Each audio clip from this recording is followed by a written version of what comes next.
And so we didn't have time to question ourselves a lot, because we have too much things that were changing. We got events after events after events, so we are just like, yeah, in a circle.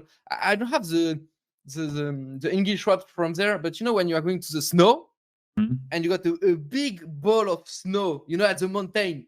Oh, avalanche. Yeah, and but you are into it, and you are just running.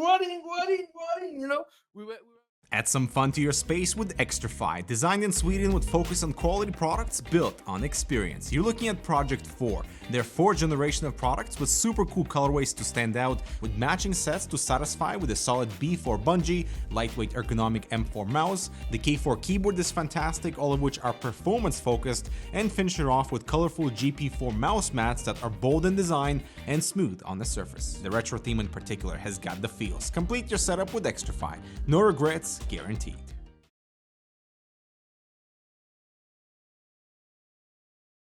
Fist bumps go to the teammates. I wanna see you falling fast. Win the round. Win the game. Parimatch, your esports teammate.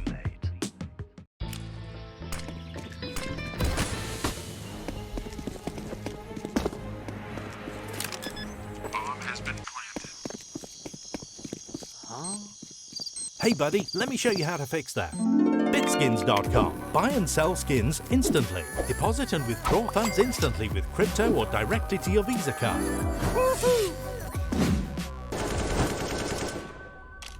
Bitskins.com, the best skin marketplace.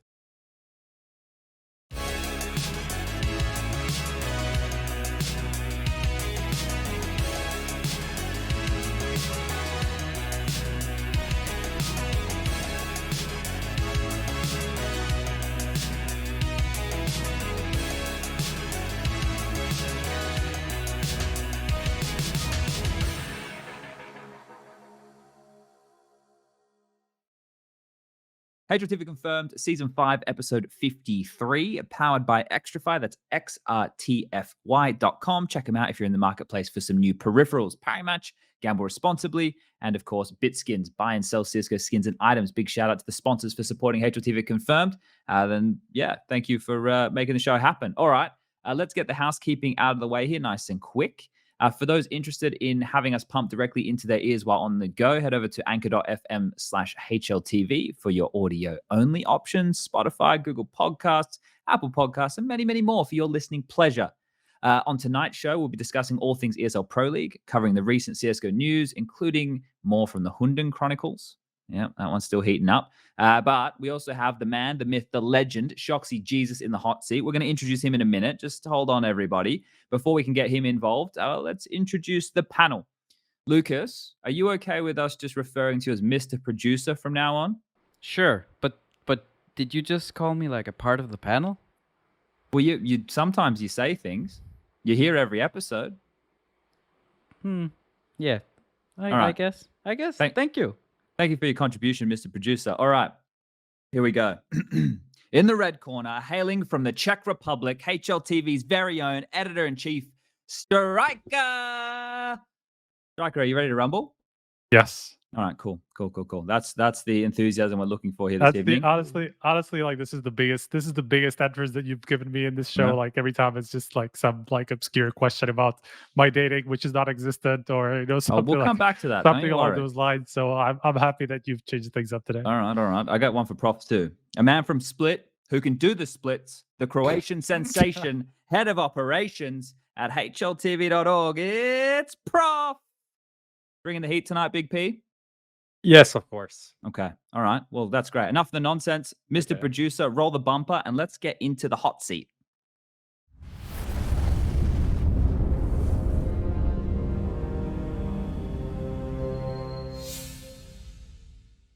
All right. We're back. And JaCkz, French Counter-Strike legend, major winner, and all-round lovely human being is joining us here tonight. Richard, welcome. Thank you for joining us. I can imagine practice at the moment is pretty crazy, huh? Hello, first. Thank you. I'm really happy to be there. That's the first thing. Yeah, practice are going crazy definitely. But before we're gonna jump into the show for, Okay. I believe, more than 2 hours or something like this, if I'm not that bad, right? I will just want to inform you that I know my English skill is not that bad, but I'm also realistic, and I know it's not that good as well. So I will just tell you one thing. If sometimes I ask you to repeat, just please don't take it bad. It's just because I didn't really understand because you speak too fast, like this. Yeah, I Right? get that a lot. I From get there, we can go. I'm ready. Okay, nice. I get that a lot. I play like the face of pugs, and then I call like a whole strategy, and then they're like, "What did you say?" Like you speak too fast, and I'm like, "Oh fuck, I gotta slow it down." But we can slow it down. We're no dramas if we have to repeat, and they're easy. I think your English is bloody brilliant, mate, and it's always nice. I like getting your French accent on thing, the French take. It's always nice and romantic. Now, I can see in your background that you're at home. Yes. So I am. no boot camp for the finals for Vitality. Half, I would say. ZywOo, Apex, and misutaa are in bootcamp place at the Stade de France in Paris, and the others are at home. It was not like mandatory bootcamp, I would say. It was just like if you wanna join, the space is open, you can go. And Apex, ZywOo, and misutaa wanted to go all three. Okay, nice. Actually, we can use this one here because this might. I have a question. It came in on my Instagram DMs. This one here might actually factor into maybe a part of why you're not there. This was from, I don't know how to say his name, Moham Classic. Adali, I think it is. And his question for you is, how do you maintain family life? Spending time with the wife while competing on the highest level. He has a job that requires him to be there for 12 hours a day, and his wife is starting to get annoyed because they don't have a lot of time. Is that one of the reasons you're not at the boot camp so you can spend time with the family? Basically, yes. Of course, if I was single at the moment I'm speaking, I will definitely join them for sure. But I got a wife, I got a kid at home, so it's important to have a balance in your life. I believe if you want also to perform well in your job, you better be happy in your own life. So I try to balance both. But as your dear friend just asked, because I don't remember his nickname because it was pretty hard. Yeah. Yeah, it's definitely a hard task, and I've been on the ICS scene for almost 15 years, and I believe it's the biggest challenge of any time to have family life and also to perform well on such a high level. It's a hard task. It's not an impossible one. I'm trying to do my best, and but I believe it's these kind of things. Like it's just like being a parent. When you're gonna be a parent, you always want the best for your kid. You want to be the best father, the best mother, to implement everything's good. That you're gonna be just the best. But with the years come and the life comes, you just have to accept and to adapt that the most important thing is not to actually be perfect, because you will never be perfect, but at least it's to do the things the best as you think it should be, and just try every day to do better. And this is why I'm trying to do at home and on the server. Okay, nice. That's good advice for everybody on life to use right there. I know this is a weird question, and during COVID, I would say there haven't been any positives, right? But if we're going to look at a silver lining here, has it been nice to be able to spend so much more time at home than you normally would? Yeah, definitely. That's one a positive one for me. It was also a dangerous one because when you see a lot of statistics in every country, a lot of couples just break up during COVID because you are not used to be with your wife or with your husband like 24 hours, 7 days, always. It's never like this, even in the real life. So it was definitely a hard test for a lot of couple. It was, I believe, even bigger one for us because even when I'm at home, I'm not really at home because I spend a lot of time traveling and stuff. So being away maybe, I don't know, 4 or 5 months a year by traveling and being every day at home, I have to admit you that I was not too much confident when I was like, okay, let's do the COVID things, let's go, but I'm really happy because we just had like maybe 2 months at the beginning. Of course, pretty hard to just get you repair because everything is different and you don't really know how to act or whatever. So it took us 2 months, which was pretty hard, but after everything was going pretty smooth. And in this part, yes, the COVID was a really positive thing indeed for being more with my kid and with my wife. It was a good thing. Nice. Okay. Prof Striker, you got anything here more on the personal side, or you want me to jump into the CS stuff? I guess, like, do you still get super excited for lands and to be at boot camps? Like, what is the feeling now compared to what it was, let's say, even early in CS:GO when you had the opportunity to go and spend a lot of time with your teammates?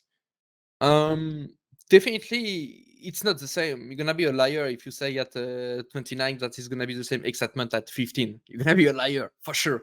It's just a different one, I will say. It's not the same.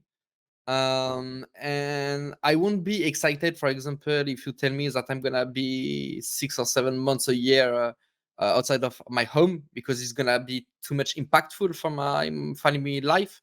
But with the schedule how it is right now, uh, basically, this is okay. This is okay because I also used to travel since I'm 14, 15, even if it was not that much.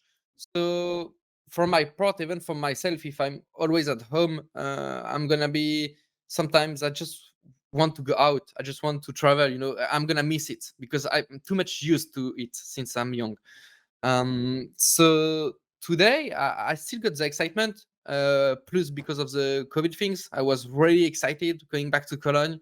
But because of the sanitary things, I would say that I was expecting maybe too much from it could be. It's not their fault. It's not ESL fault or whatever.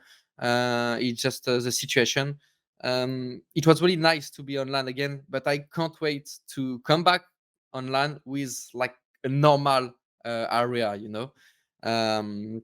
So yeah, it's not the same excitement as before when you are just 15, 16. And more than excitement, you are afraid. You're afraid. Wait, I'm gonna travel, I'm gonna take the plane. Wait, I'm gonna see some of course I don't have these kind of things because I did a lot of travel, but just playing online, that's basically the most excitement that I got today.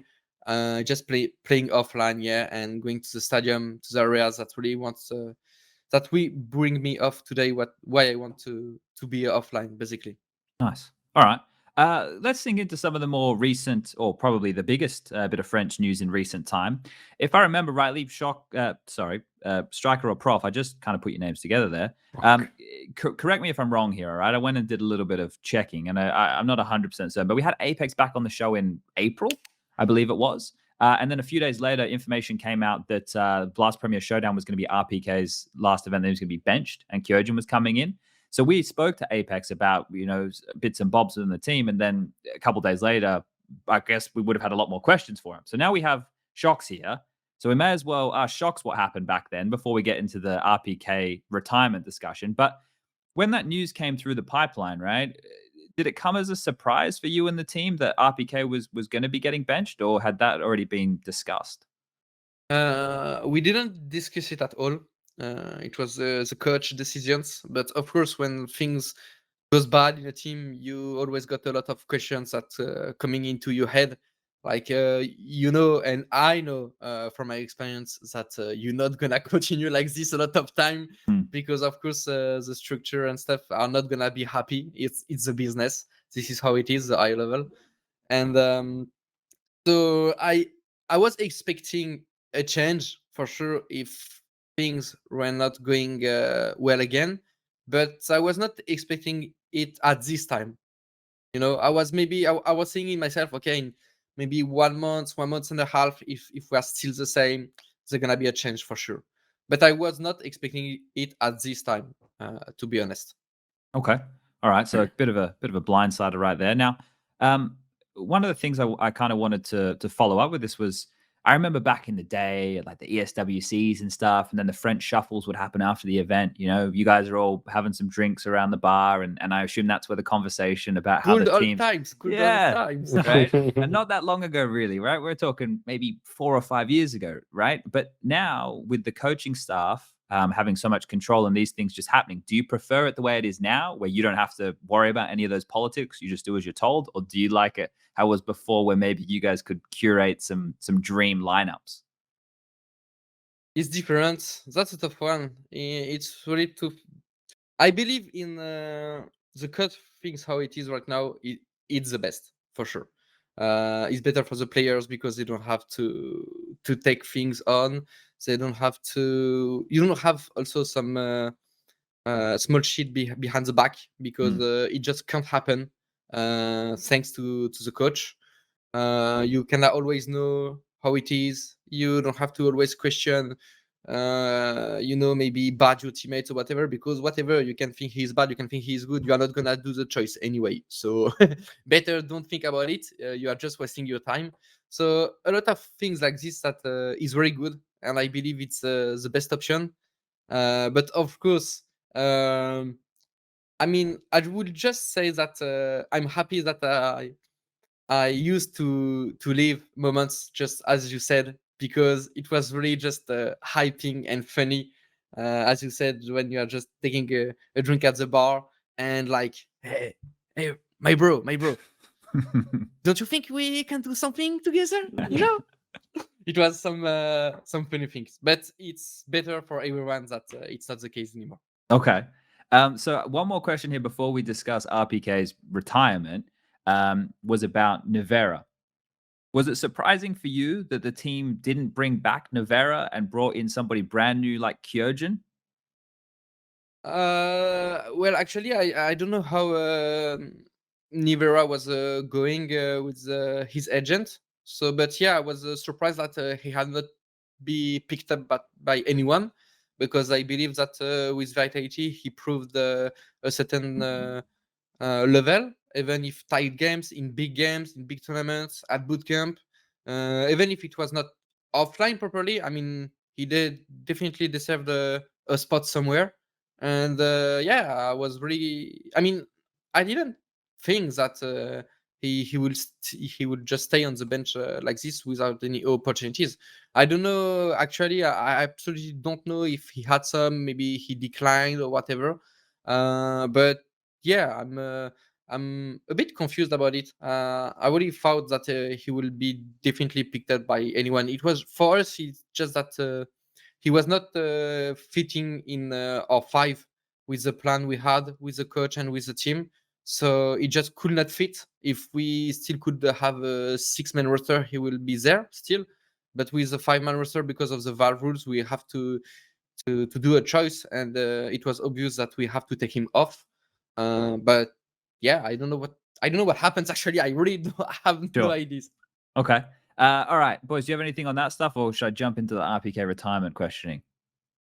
I mean, I just don't know how much you can say around the Nivera case, just because of what you were just saying, that you don't really know behind the scenes a lot of the decisions that are being made. But I'm guessing you're just referring to him being an opera, like that played the biggest part in why he wasn't kind of thought about as like a permanent piece of the roster. Well, the thing is, if you're gonna replace someone, can be me, no worries. Okay, who would you take? Tell me. To replace you at this time. You're putting us on the spot here, mate. Yeah, you are definitely. Good question. I don't know. The French scene right now, what do we got? We got LDLC, we got Double Pony on right now. French players sticking out. Prof, you got anyone? You're sitting there. I mean, Nivera could be a good replacement. I think that was, at least from my kind of point of view, is like the shox Nivera overlap plus ZywOo overlap plus not having an entry fragger if you want to replace misutaa, right? So who else? It kind of did make a weird situation in the team from that perspective. Okay, but I don't know. That's pretty much it. That's why I'm really just opening the question. If at this time, okay, Valve is saying we're gonna say a 5, you are a Vitality coach, you can't keep Nivera, but who are you kicking and why? Okay, that's a good perspective to look at it from. Yeah. All right. All right. If you find a good solution, maybe, but you will feel when you think about everything, everyone is a team that is just not fit. Right. Sure. I think maybe from like an outside perspective looking in, people maybe would think, because at the time, maybe people would have said Misutaa, right? Because we're going to look at Masuta's stats a little bit later. I've actually done some homework here today, and he wasn't performing fantastically. He's only really started performing well since you guys have added Kyojin, like consistently, right? We'll have a look at it a little bit later, but yeah, it's an interesting perspective to have there. Let's jump into your mate, Prof. Give me a question. I gotcha. Just to kind of add on to that, because when the change happened, actually when we had the Apex before this change happened, yes, and there was also, I think, an interview with JaCkz, the coach.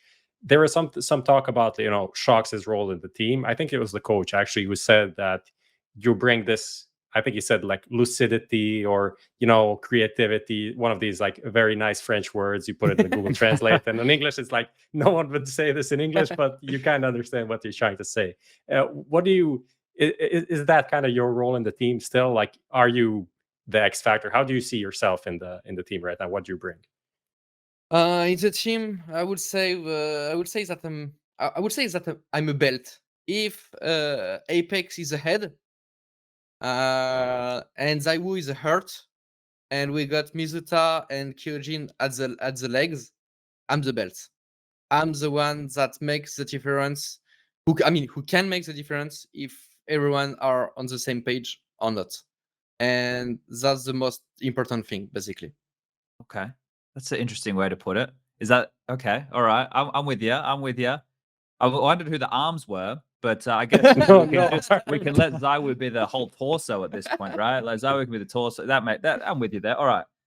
Let's jump into this RPK stuff, right? Because RPK, a Source legend alongside yourself, right? And if anybody as old as me, maybe they would have been watching you back in the day, and I was, and the Very Games rosters were some of the greatest things to ever watch, right? It was beautiful. You guys made Source look like it was a great game, actually. The way that you guys played it, it was. Come on. Look, I sold out for the money, right? I went for the CGS, but either way, I still played it. Now we know that RPK, he was a fantastic role player, right? The tank, right? You put him in one place, he's going to get you a couple kills, and he would always have these positions that he made his own, right? He has retired. Now, I've asked you if you were surprised about something. I'm going to ask if you were surprised again. Did that come to you as a shock that he's retiring now, or did you think that that was kind of the only option? He wasn't going to spend time building up another team.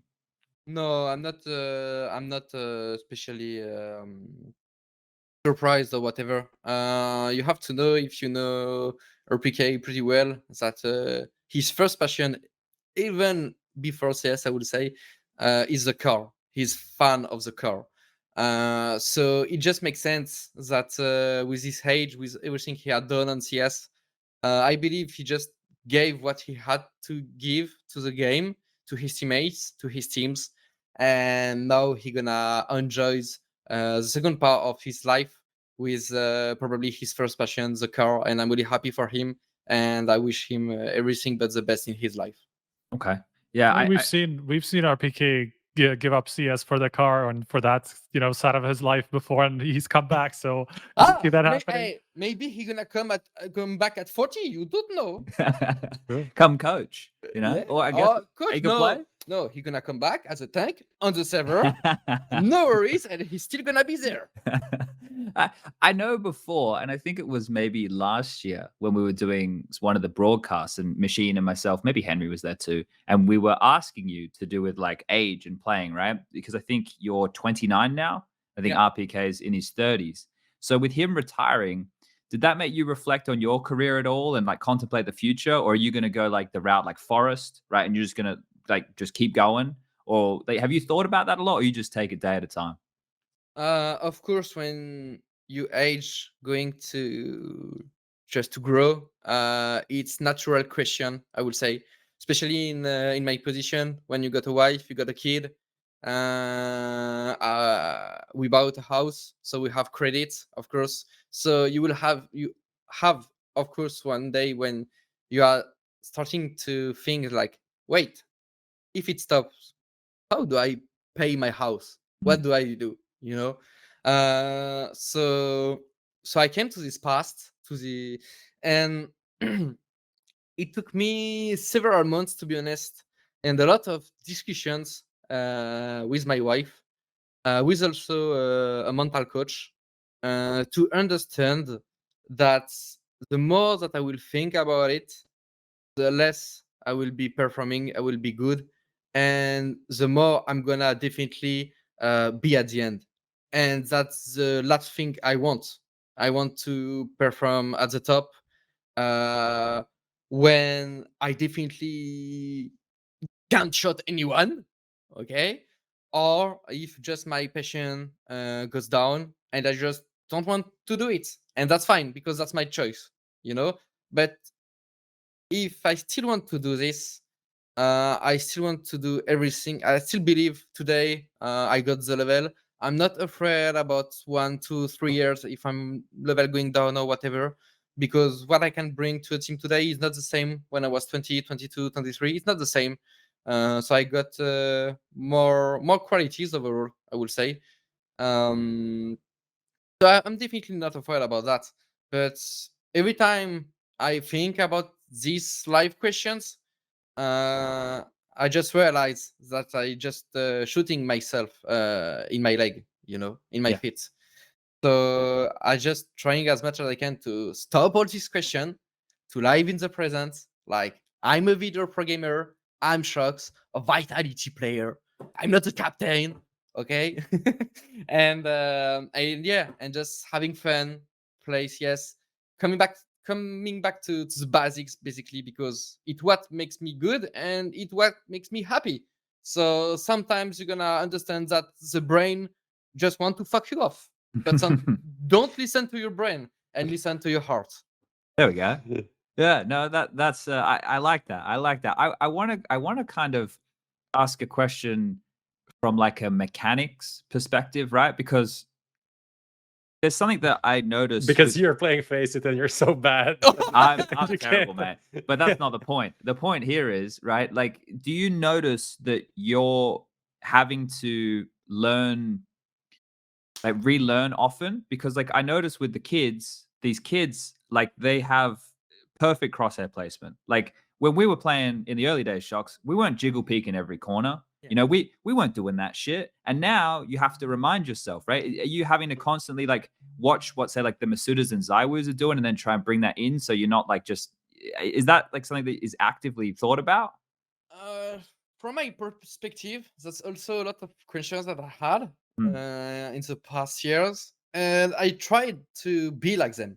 You know, as you said, when I pick, I'm pick to kill, and because this is how they are. Like they don't think about anything when they pick.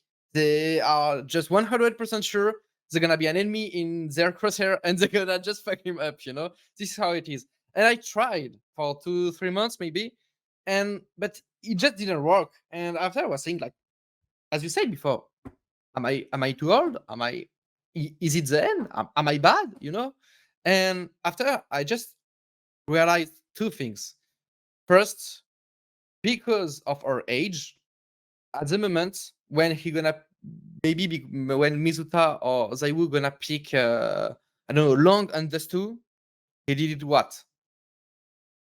5,000 times maybe, because a lot of face it. Mm-hmm. I did it maybe 50,000. Okay. So that's definitely not the same amount. And in this amount, you got the percentage of win and you got the percentage of lose when you're gonna pick. Okay? Okay. And after 50,000 pick, it's hard to have a really high percentage of win, right? So you always gonna hesitate. And because they got a lower percentage, they still don't have at their age, I would say, this hesitation.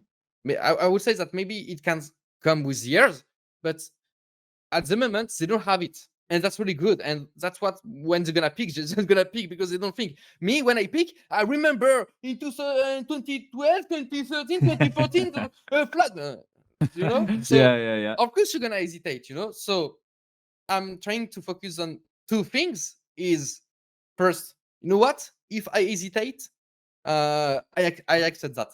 Okay, I accept. And so if I hesitate, I don't do it. I'm gonna Okay. do something else. I'm gonna do something else, and it probably gonna work. But when I force something, when I try to hesitate, man, I'm a dead man for Okay. sure. Okay. And the second thing is, okay, this is their strength. They're gonna pick, they're gonna fuck them up, and a lot of confidence in their raw skill, you know. But today, what I have and they don't have is what we call experience. Experience is really large. You can put a lot of things in the experience things, you know. But what I like to think is maybe they're gonna do 2, 3, 4 kills in one run because they just fuck them up. Okay, maybe me, I didn't fuck them up like you did, but I do 3 kills because I positioned really good myself. I had the good counter surf in the good timing. I took the nice space. I did my good communication to my teammates so my teammates can have a good rotation, and I'm gonna call it for him and stuff like that. And this stuff like that the young players don't have at the moment.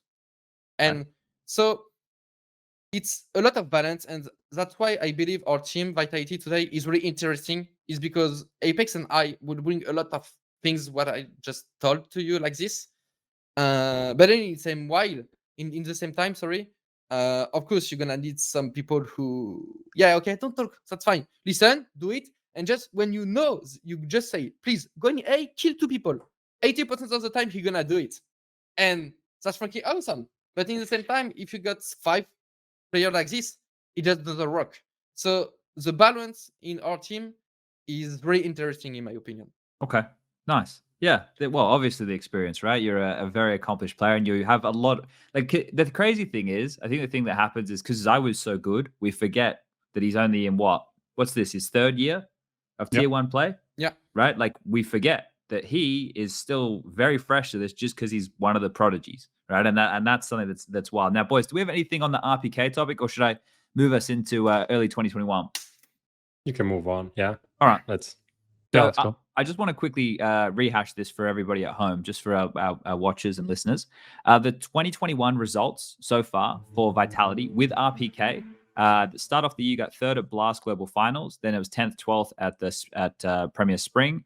Then it was 9th to 12th in Katowice, 13th to 16th in Pro League for Season 13, 9th to 16th at Blast Showdown. Then Kyojin joined. You guys got 7th to 8th at DreamHack Masters Spring, 7th at Flashpoint Season 3, which was the RMR for those people who are paying attention, 3rd to 4th for IEM Summer, and then most recently in Cologne, 9th to 12th.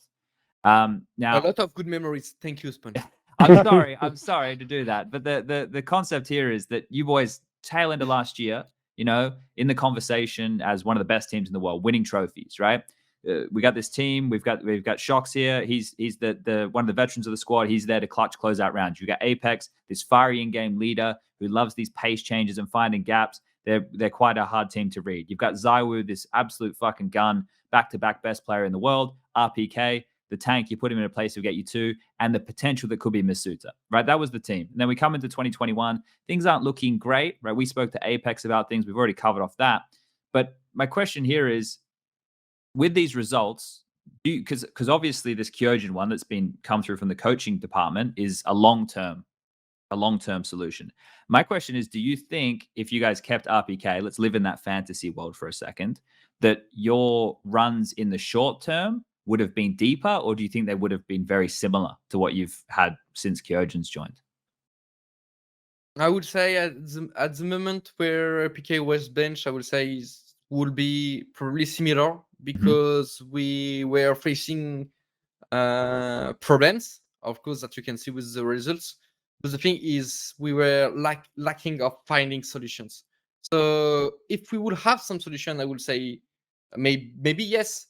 But when the coach decided to bench RPK, it was hard for us because we love him, we know him for years and stuff like that. But we could only accept because we were in a part of our team that we were struggling. That's not the problem, I would say, because you're gonna struggle, you're gonna win. It's just about cycle, you know.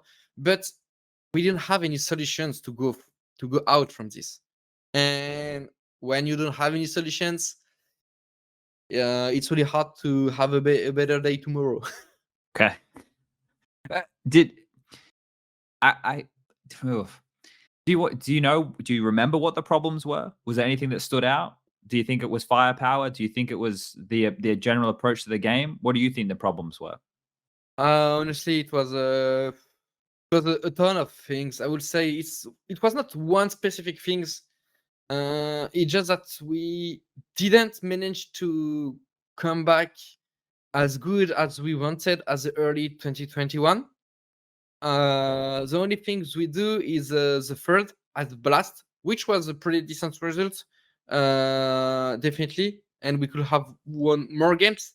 But maybe from your perspective, it was a good one.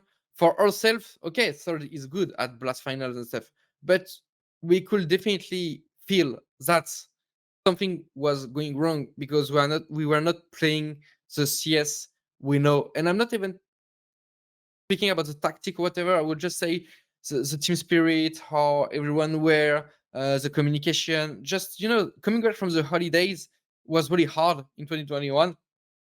And after we got the major rules with Nivera was also hard because we just managed to work on a system with a 6-man. So we had different players on different maps.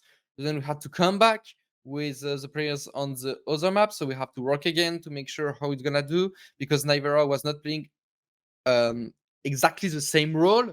So we had to fix again something and stuff. And from there, we just kind of lost ourselves. Then Apex went to a burnout for more than 1 week. So I had to take the lead. But it was just like trying to do our best, but we knew it's gonna be hard, And 2021 was just a lot of things like just added from 1 week to second week to third week to fourth week, and just were to a point where we could not even ourselves point something as you are questioning because there was just too much to handle since the beginning of the year. Sure. As we say, couldn't see the forest for the trees, right? Lost in the thick of it. Striker Prof, you got anything here? Yeah. I mean, in terms of kind of having to give up on the 6-man roster, did you feel like the reason that you brought in Nivera in the first place and, that you put him in certain maps instead of certain players, did you see those problems come back once he was gone or were the problems different? Honestly, I don't have a really good memory from there because at this time we didn't have even the question to even have just the question. It was just like, okay, Nivera, we can still use it. Okay. So I have to come back on Inferno. Misutaa, you have to come back on the Stu. I think that was another one. I'm not sure. On Nuke. I think Misutaa come back on Nuke as well. Okay, so how do we do stuff like this? 1 or 2 weeks later, Epics going out. So we have to play. I don't know. We played with Nivera actually, no? I think during this time. I believe so. Yeah, you did. You did. Yeah. So everything we tried to rock, well, we could not try it because Apex was not there. So after Apex come back, we changed, and so we didn't have time to question ourselves a lot because we have too much things that were changing. We got events after events after events, so we are just like in a circle. I don't have the English word from there, but when you are going to the snow and you got a big ball of snow, at the mountain. Oh, avalanche. Yeah, and but you are into it, and you are just running. We were a bit like that. So okay, getting taken away with it all. All right, Prof, you got anything here or? Let's talk about Kyojin and misutaa. Yeah, take us there. I think that's kind of an interesting thing. I think let's start with misutaa. It seems from a couple of these interviews and like some of the Vitality content or whatever, I don't know what I watched, but it seemed like you two have kind of bonded in some way. Like it feels like you took him under your wing. Is that kind of a relationship going on in the team that you're trying to set him up to be, this tier 1 player and lead him into competitive CS because this is his first team? Yeah, I mean, you always try to make the young player in the best conditions it could be, because I always question myself at their age, what would I want an older person, an older teammate or whatever to bring me, because this is sometimes in my career that I didn't have, or I didn't have it how I wanted. So when misutaa first came in, it was the first time that actually I was like, okay, he's very young and stuff like this, and he was really shy. So I will try to be in his head and help him to just give him the world, everything he needs to be comfortable and to be sure we are going in the same way, you know. So that was really important for me. I took it personally, and I'm really happy that he gave it to me back. If you want an anecdote, it was 1 year ago during our avalanche, which was really hard. misutaa was not really good. I mean, was not good in the head, I would say. Okay, so I just give him a hug, and it was a really, I would say, intense of emotion between him and us. You know, like I know what you are going through. I know it's hard, and the same as you are gonna give a hug to your mom or your wife or whatever when you are not doing well, you know. And it was maybe in September, I think it was 4 months ago, something like that. I had some difficulties in my own life, and I was also not that good. And from himself, with his 18 years old, we were at the boot camp, and he just took me to give me a hug, and it was really important for me. I mean, it just touched me a lot because doing it at his age with how he's shy, I know this is something not easy for him. And I was just in my head, you know, like okay, you don't for you are not forgetting what I did for you 1 year ago, and not you are doing it for me today. And it was really really nice. I'm gonna stop because I'm gonna cry. Oh. That's a sweet story though, right? Like I think you being a mentor for these guys, like because what we think about it, and I'm not trying to throw your age in your face again here, but you've got 10 years on misutaa, right? Yeah. Like that's a shitload of time. Like that's a long. Like I try and remember, guy. I don't know how many people of our viewers are close to their 30s or whatever, but like even 5 years ago seems like a long amount of time. Like even if we just reflect on the stuff we're doing there, so 10 years, that's a big gap to have. And I was curious, right? It's The funny similar. part before you start again. Yeah. And I'm gonna finish like this. The funny part is, as I said to you, I was like a mentor, maybe the big brother, the father. I don't know how he see me or whatever. And 1 year ago, today, bro, like he's telling me, "Hey, Richard, shut up," and stuff like this. He's become You too know, comfortable. Yeah, the little boy got. But it's good. It's good for his in-game level. So that's why I'm not saying that much. Yeah, Okay. I'm just looking You're at him like, taking it, yeah. take care, take care.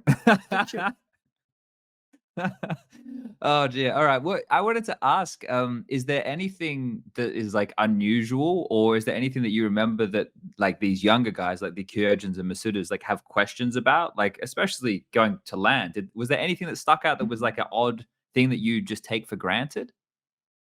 Actually, not. These two young kids didn't have specially question, and that's what we were, I believe, really. We never really understood with Apex, Xtrfy, and stuff like this, because it looks like sometimes they're not that. We don't know if they're not curious or if they are too shy. Okay, they're playing it Becau- cool. Because both are really shy. Okay. Well, misutaa today is not that shy, but Kyojin is at the moment how misutaa was 1 year ago. Okay. Okay.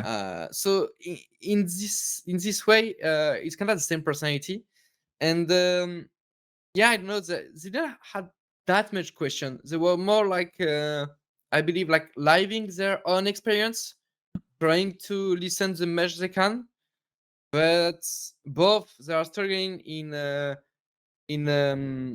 keeping all the information we are giving to them, because we are trying to help them. We are trying to giving them a lot of information, but in the end, and I believe it's human. It's you can give all the information you want. You can give all the advice you want.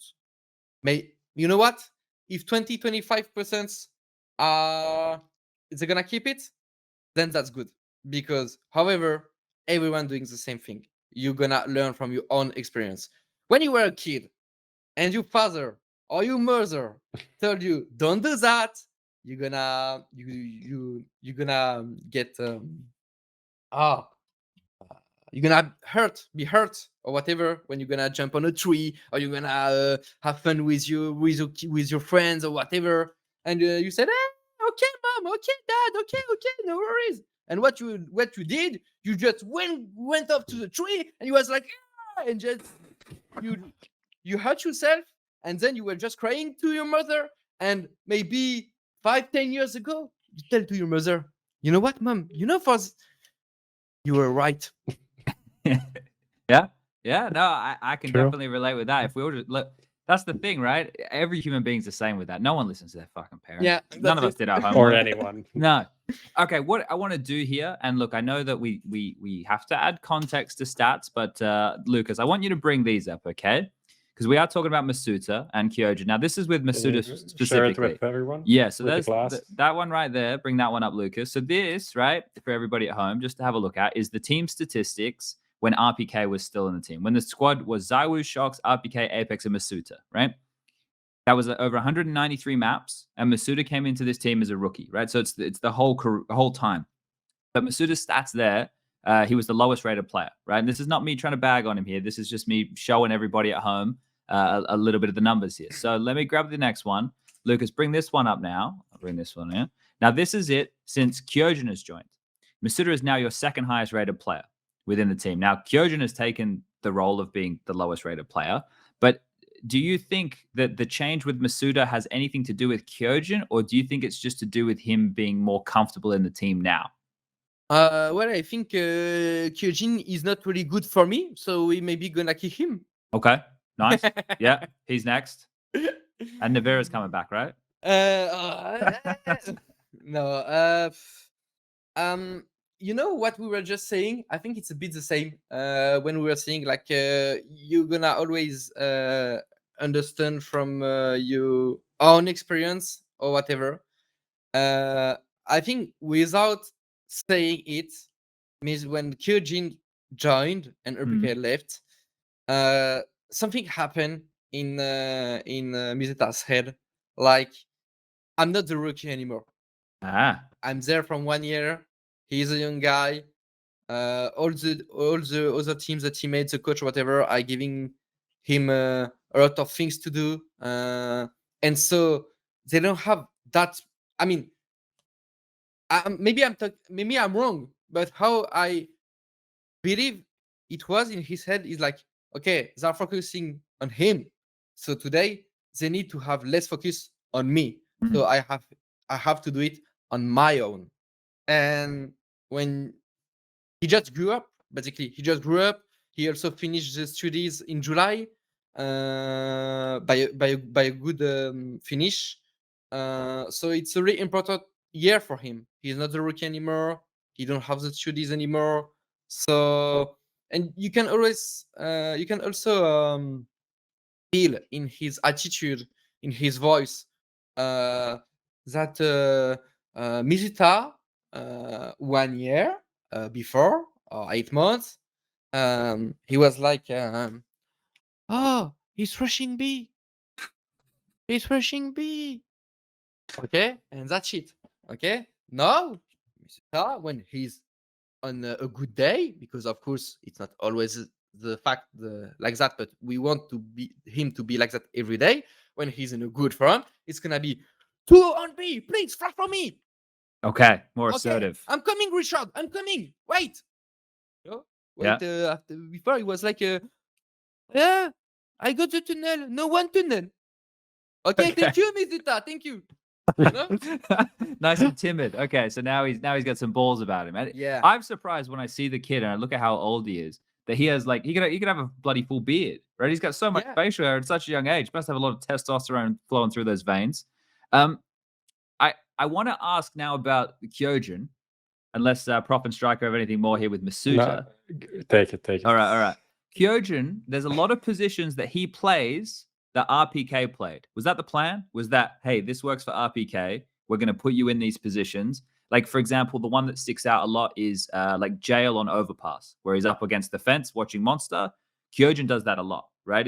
Was that intentional? Was like, here's a cheat sheet. Take what RPK does. We just want you to do that. Or was it a little bit different? No, from what I know, it was definitely the plan. Because when Xtrfy, our coach, started to speak with him, of course he asked him, "What do you play?" And he played like he was playing like 90% of every position. And Xtrfy asked him like, "Do you like it?" And he said, "Yeah." He said, "Yeah." He liked this type of style on the city side, on these positions. So okay, let's go. Okay, so just easy as that, and then able Yeah. just to take the good tendencies from what RPK did and kind of bring that into his game. Because Yeah, you do notice it in like some of the positions. He's like, okay, well, we've seen this before. It's just a guy who's maybe mechanically a little bit quicker, right? Like that would probably be one of the only things. So with Kyojin, you've obviously seen a lot more within practice of what he can bring. How much do you think we've seen in officials? Is there a lot more that he has to give that you know is potentially there? I would say maybe you saw between 30 and 40%. Okay, so we have a lot more. Yeah. Okay, Yeah. that's good. Yeah. Yeah. He got a really lot of common things with misutaa. Talking about the communication, that's a point we are trying to we want him to learn faster than misutaa, because the communication on CS is definitely a key. And we can't lack of communication today, or it just costs us a lot of runs. And he understood it last week when probably as a team, maybe not individual wise, but as a teammate, I would say, for our team, he was probably one of his best week, I would say, since he's here. And I heard him, I don't remember when it was, but I heard him doing an interview in the last couple of days when he was saying itself that he understood like the importance of the communication. He was saying himself that even when he just said that when he's having a better communication, like speaking louder and stuff like this, he's more in the game. So of course he's gonna just enjoy more, and it makes him play better. So I hope and I believe that he understood the process. Now I just have to be constant. But yeah, to repeat your question, I would say 30 and 40%, because he needs to be hit on officials, and he needs to have some reference game, I would say, to give him this confidence. Like, okay, this is how it is right now. Because Kyojin got the personality was, as misutaa, he's shy and he's questioning a lot himself. That can be a good point, but where it comes to a point where sometimes it's too much. Believe in you. If you're there, it's because we believe in you. So you have to believe in you yourself. So this is how he is right now. Still a lot of stuff to work on, but he's slowly doing some progress. Of course, we all expected him to do progress in a shorter time, especially with what he just. When he just went to the bootcamp place, when we took him, the first 2 weeks we were like really impressed about his communication, his level, his knowledge, everything. We were like, damn, you are learning really, really fast, And then he just did. And it was a honeymoon, and then we were like, okay, now it begins the real job, the real work, and the real things. So I hope it's gonna be really good for him, because he's a nice guy. I mean, everyone in the team are a nice guy, and he's in my opinion, as young as misutaa, even if he's 22, I believe. But he's like 17. You know, if I'm not wrong, I think it was the first time, for example, when he came to the bootcamp, it was the first time in his life that he took a train. You know. Wow. So that's really cute. You know. Yeah. He took me Crazy. a lot of personal stuff about his family, whatever that I won't say. Of course, it's private, but he's 22. But it's my second misutaa in my opinion. You know, the first one he's saying me shut up and stuff. So okay, now I got Kyojin. So hopefully he won't tell me to shut down in 1 year. But at the same time, that's the deal, and that's how we want him to process. So yeah, hopefully he will shut some mods in the future. Because he deserves highlight, I would say. Okay, nice. All right, we'll keep an eye on Kyojin. Boys, do you have anything here, or should we keep her going forward? I think it kind of ties into EPL. He did start talking about EPL, and Yeah. then we kind of moved back into trains and stuff like that. But I think we moved back to EPL and see. I guess, was this like making top 2? You only lost to Heroic in the groups. Was this kind of what you were expecting? Was it a minimum for you to get out of groups at EPL? It was more than a minimum. It was our goal. In the first season of the year, we had a mentality, which I'm not saying it's a bad one, definitely not. We were just trying always to do our best. That's also what we did in 2020, and it goes pretty well, right? Like, don't think you're gonna win, don't think you're gonna lose, just play your game, do your best, and we will see. But this season, before the player break, it didn't really work out, right? And since we came back, we are like, okay. I mean, it hurts everyone in the team to make such a poor period of the season, because we have such bigger ambitions that it was really hard to handle for every one of us. And now we just switch our mentality, like, we are gonna win. We are coming to win it. You know, that's not the same. It doesn't mean we're gonna win, because no one knows if you're gonna win or lose. But we are gonna play every single game and every tournament to win it and to take the trophy. I don't know if we will take it, but at least this is our mentality right now, and you can feel that it fits to everyone in the team. You know, tomorrow we are playing Complexity. I'm not gonna say it's gonna be a hard match. No, we're gonna win. We are coming to beat Complexity, and we are going to the quarterfinals. Okay. All right. Well, there you go. Clip that one, everybody. We'll see how tomorrow's game goes. Like, look, you guys are the favorites. You're the favorites in my book. They got to stand in. We've already had enough of the bloody coach stand-ins. Okay, but if we go to quarterfinals, SPUNJ, I will tell you the same thing. If we go into the semi-final, I will do the same thing. If we go to the final, I will do the same thing. And if we lose to the final and we come back to another event, I will tell you we're gonna win the event. And if we fall down to the group stage, I'm gonna come to the after event. I'm gonna tell to you we're gonna come back this trophy, this one. Okay. I want to see it. The winning mentality is out here to play. All right. Okay. So that's quite a gear shift for the team overall, right? To go in with that goal every time. Yep. Okay. So we know that you just mentioned it. You have Complexity tomorrow, right? Your side of the bracket has Gambit in it. Is that, would you prefer Gambit or would you prefer Na'Vi in your side of the bracket? I don't care. You don't care. You're just gonna win. Yeah, that's okay. it. You got it. All right. All right. Yeah, I was gonna put things into perspective. Say, okay, but they have got Gambit in the next round. It's not as easy as just going into that game and say we're gonna win. Yeah. Well, it is. They just I guess you don't have to worry about that shit. You're the headshot people, right? Sure, if it happens, I mean, I'm like, yeah, okay. We're the ones who think about the nonsense that he can run around and shoot. They have that luxury, right? We actually are the ones who sit here and go, well, can they? It doesn't have to explain it, especially after it happens. That's the worst part. When things like this happens, you know, Vitality. I don't know what day it would happen. Gambit, Vitality, that would happen like Thursday or something.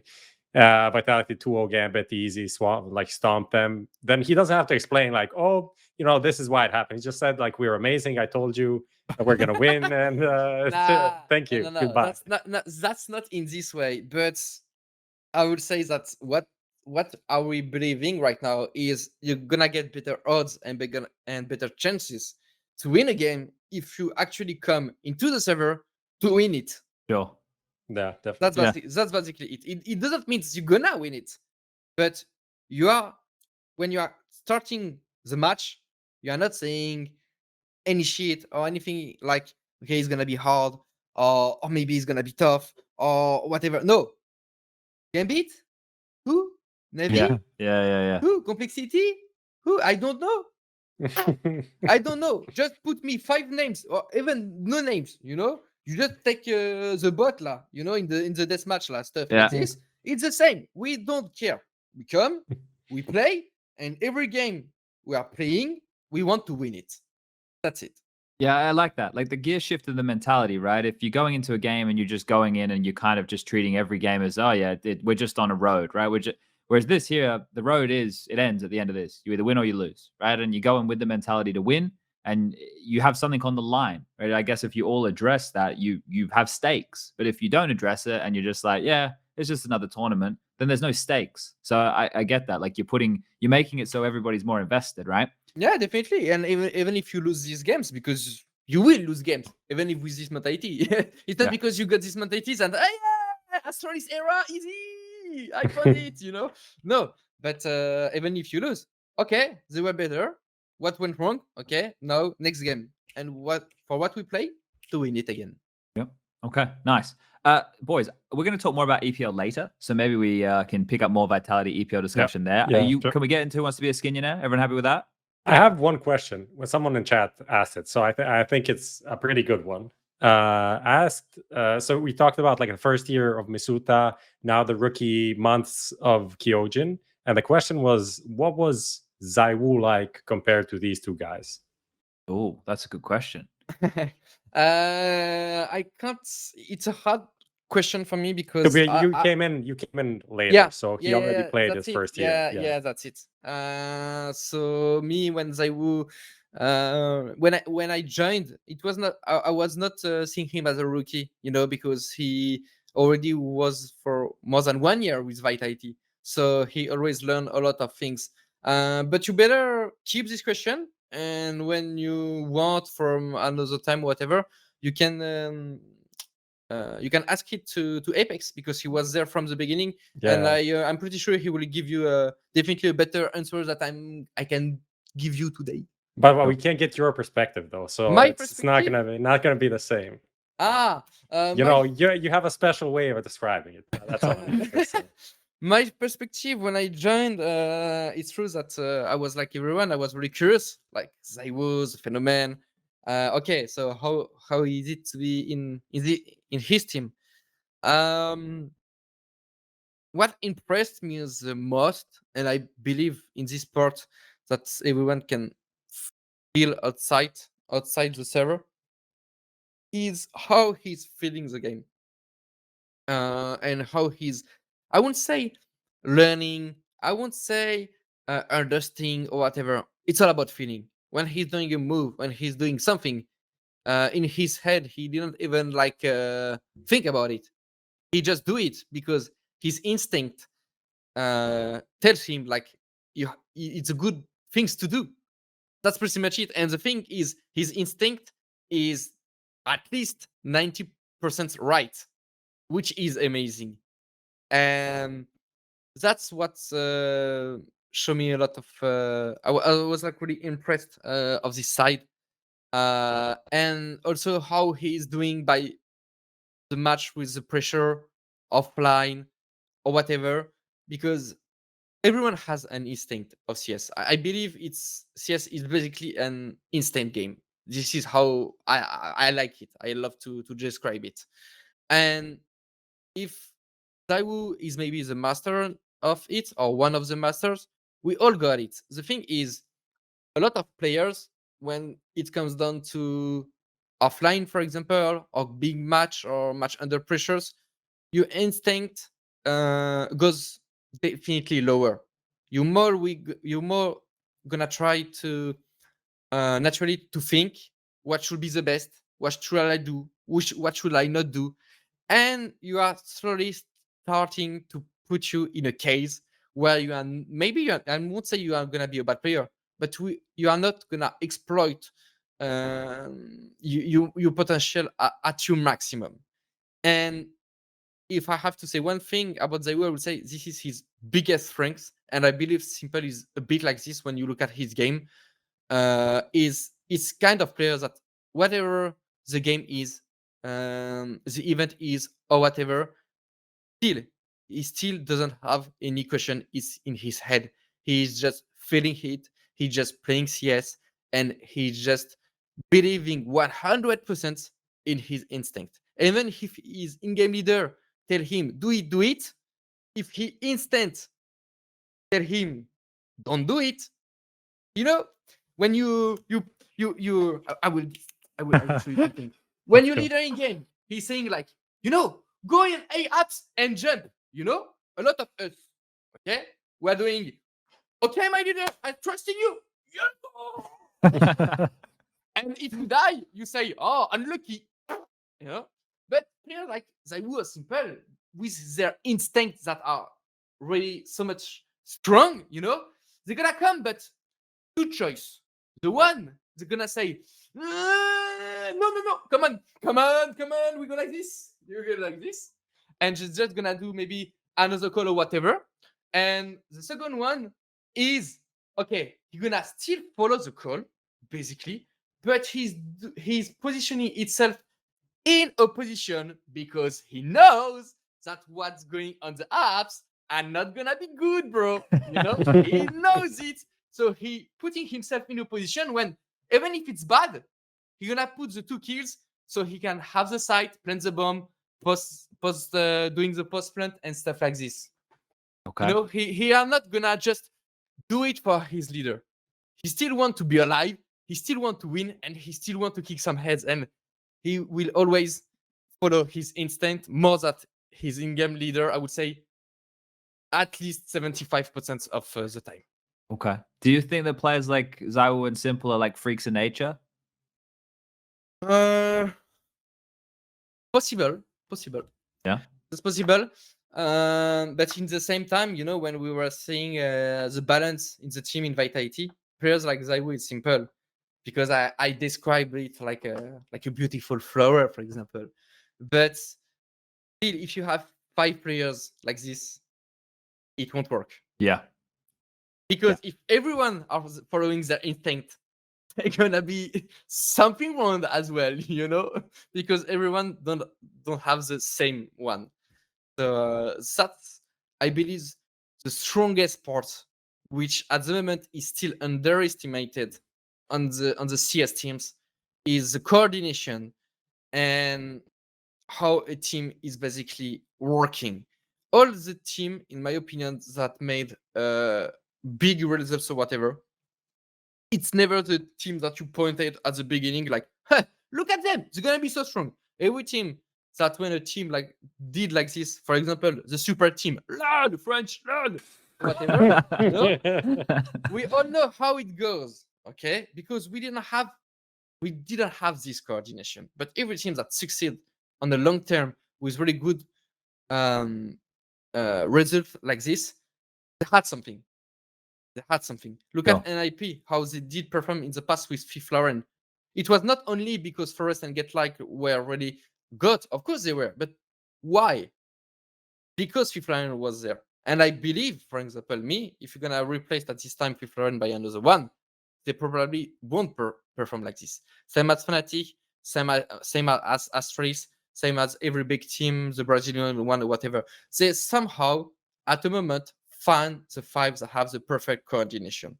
And we are talking a lot of statistics and numbers or whatever, but I believe today no one did a real research and a real understanding about the biggest importance of a team. The 5 players.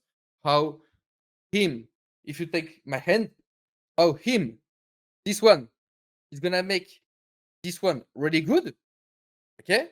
Mhm. And if this one is really good, you're gonna make this one really good.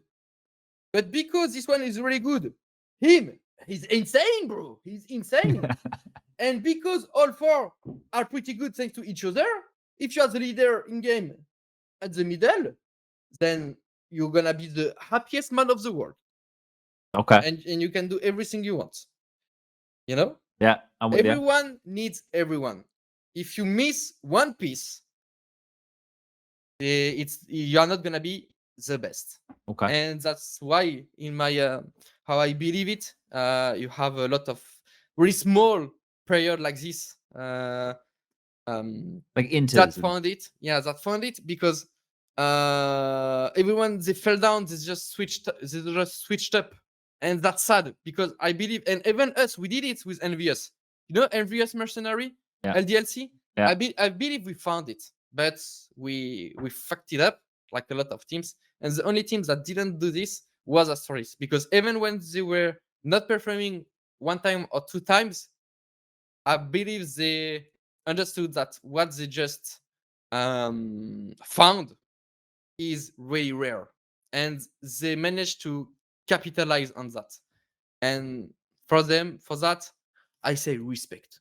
Okay. I think Nice. Astralis is a really good example for this, just because of what's happening to them and Device now. But Mhm. if you look at both of them, right, like they're nowhere near the same level that they were when they were together, right? Even Device, sure, Could like be he's doing impossible. well. He's doing well, but he's not the Device that we saw from, like, let's say the previous 2-3 years, right? And it's the same for Astralis. Like they're nowhere near the same amount of coordination that they had with the Legendary 5, right? They're Yeah. just miles away. It doesn't even look like there's one player. It looks like 3 players changed if you look at Astralis now compared to Astralis a year and a half ago when they were still on top of the world, right? Yeah. So I think that's like the best example of this. But I mean, what shox was saying about like the intuition or just the feeling of the game, like it reminds me of how Blade was talking about Simple, because he said something very similar about Simple and how he approaches the game, about, you know, just playing on his game sense almost entirely. And I think, like, if you were saying that ZywOo was playing according to his game sense like 75% of the time, I think if you look at Simple, that's probably like 99.5% of the time. So I do think it's kind of like a generational talent. I don't think this is something that you can learn. Like, this is just something you You're kind of born get with born it. with almost. Yeah. Yeah, probably, yeah. shox, we're going to move into a little game show that we have here, mate. So this one here is called Who Wants to Be a Skinionaire? I put my lunettes for the show. Yeah, nice. Now you have to answer some questions, right? So Lucas in TeamSpeak has given a little link. So with that link there, I want you to open that up. Hit F11 if you want it to look nice on your page. And basically, there are 5 different questions we're going to ask you. Each question that you get correct. I don't see anything. Okay, that's all right. Each question that you get correct is going to increase what skin one of the viewers in chat right now gets to win. So basically, you are winning a prize for the people at home. So we go all the way from 50 cents all the way up to $50. If I do bad things, people will hate me, right? No, because it's a They'll charity. They won't get anything. they'll still love you. They're lucky. They're lucky to get anything at all, right? We're being nice to them. All right. So are you ready? Yeah. So what do I do exactly? So on this page, what's going to happen is a question is going to pop up. I'm going to read the question out. You have 60 seconds to answer that question. You click on which one you think the answer is. Okay. And then Lucas will make the magic happen. All right, Okay. Lucas, we ready? All right, kick it off. Here is Who Wants to Be a Skinionaire, presented by Bitskins. Question 1. Which team didn't finish 0-5 in EPL Season 14? Anthropic. Well, he's nailed it. All right. Are Click you it. sure? Yes. That was a nice and easy one for you there. All right. Easy start. Prof, fast start, give an good start. easy question. Please. Easy ones out the gate. All right. Oh. Question 2. Here we go. How many weeks has Vitality been ranked number 1 on HLTV.org? Jesus, that sounds like a hard one. But there's 3 answers, so Yeah, I guess A, B, or C. It's not Yeah, 40. it's- It's not 40 for sure. But is it 10 or 20 weeks? How many weeks? So But is it with me? Yeah, but I mean, without me, they do the whenever first. I think. I'm pretty sure they weren't. Yeah. I will say 10. Honestly, I don't think 20. 20 is too much. 20 10. sounds like a lot. 20, let's go. Then All right. Yeah. 10? 10, 10, sorry. Yeah, Is he 10, right? yeah. Lucas? He's right. All right. 2. Yeah. Yeah, Two 20 straight felt here. like too Nice. much. 20 felt like too much. Well, for that's sure. weeks, 10 so weeks yeah. is 10 weeks is 70 days. That's not little. Not 'How many little. days? 70 days. Yeah, Yeah, but but that's it's like good. almost 3 months. Yeah. Yeah, that's a long That's a- time. Yeah, that's All right. solid. All right. Question 3. We're gonna come back there. Which of the following majors didn't feature a French team in the playoffs? Was it PGL Krakow in 2017, the Starlight Berlin Major in 2019, or the E-League Boston Major in 2018? Let me just say that it was hard to actually find majors that featured French teams in the playoffs. Okay, I Like, would say the PGL Krakow. Let's go, I look. Oh, straight in. And he's correct. 3 straight here. Okay. JaCkz is killing it. All right. Let's keep it going. Question 4. I don't think we've had anybody ever get all 5 correct. What Oh, was, no, don't give me more pressure. You should not Sorry, have said that, man. what was RPK's first LAN event after coming back from retirement in 2015? Was it A, ESL1 Katowice, B, ASUS ROG Winter, or C, ESEA Season 18 Global Finals? Oh, bro, I was not even in his team. This one is really hard. this is a hard one. I think I know what it is if you want me to help. Yeah. Oh, but if you're wrong, Striker. I mean, I think it's ASUS ROG Winter because I was there and I'm kind of sure that RPK was there, but I might be wrong. I don't know. I'm hesitating with ESEA and ASUS. It's Okay. not Katowice, but I don't know if it's ASUS or I mean, it's I ESEA. don't know when he came back because ASUS ROG was at the beginning of this was like January, I think. 10 So, seconds. there you go. The pressure's on. choose one. I believe in you, striker. Oh, dear. Prof. Oh, Yes, Prof. it is all right. correct. Thank 4 you. correct. All right. Thank Question number you. 5. Oh, Thank my you. God. There's actually an interview that Striker did with Forrest titled RPK, yeah. You'll Always Be Second. I was just like, oh, this is like some banger article headline from Wow. 2015. Okay. Maybe go back and read that one, guys. All right. Question 5. This is for the big bucks. Combining all current players, which team has won the most MVP medals? Vitality, Astralis, or Na'Vi? This is current rosters, Prof? Yeah, correct. So the current 5 they have. Oh, playing. shit. This is a real hard question. I'm not even going to pretend to speculate. I have no I mean, idea. I know who it isn't. Yeah, I know it's not us. That's true. It's not us.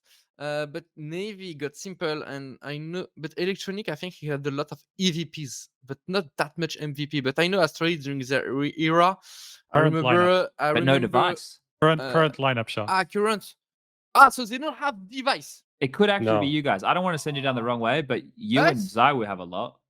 Uh-oh, Yeah, 10 I seconds. have a lot, but bro. Uh-oh. No, Uh-oh. Navi. He's locking in Na'Vi.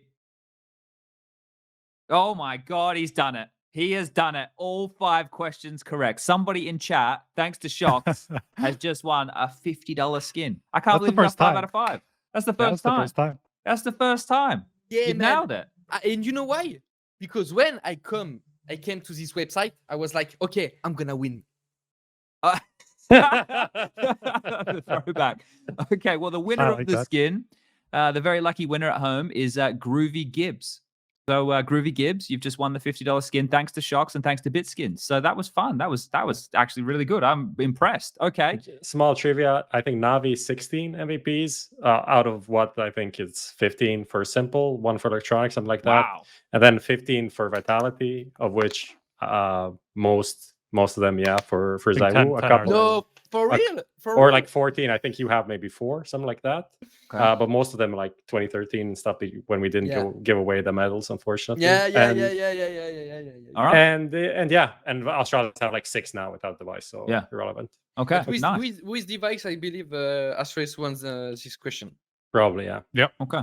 All right. We're going to roll into the recent news. Lucas, get the bumper going and we'll start talking about all things HUNDEN. The Xtrfy M42 RGB, what a fun mouse with 5 colorways, lightweight frame at just 59 grams with a swappable backplate to suit your grip style, the sensor, the easy core, the smooth skates, and driverless control for RGB and DPI is why you should check out the M42 RGB down below.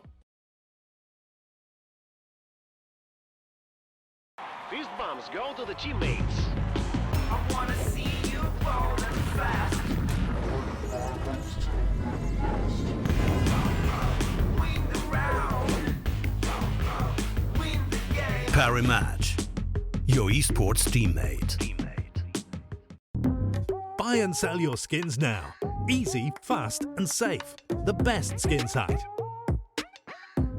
Credit card deposits and withdrawals. Instant cash out methods. Get the best deals. Quick, simple, reliable. Bitskins.com.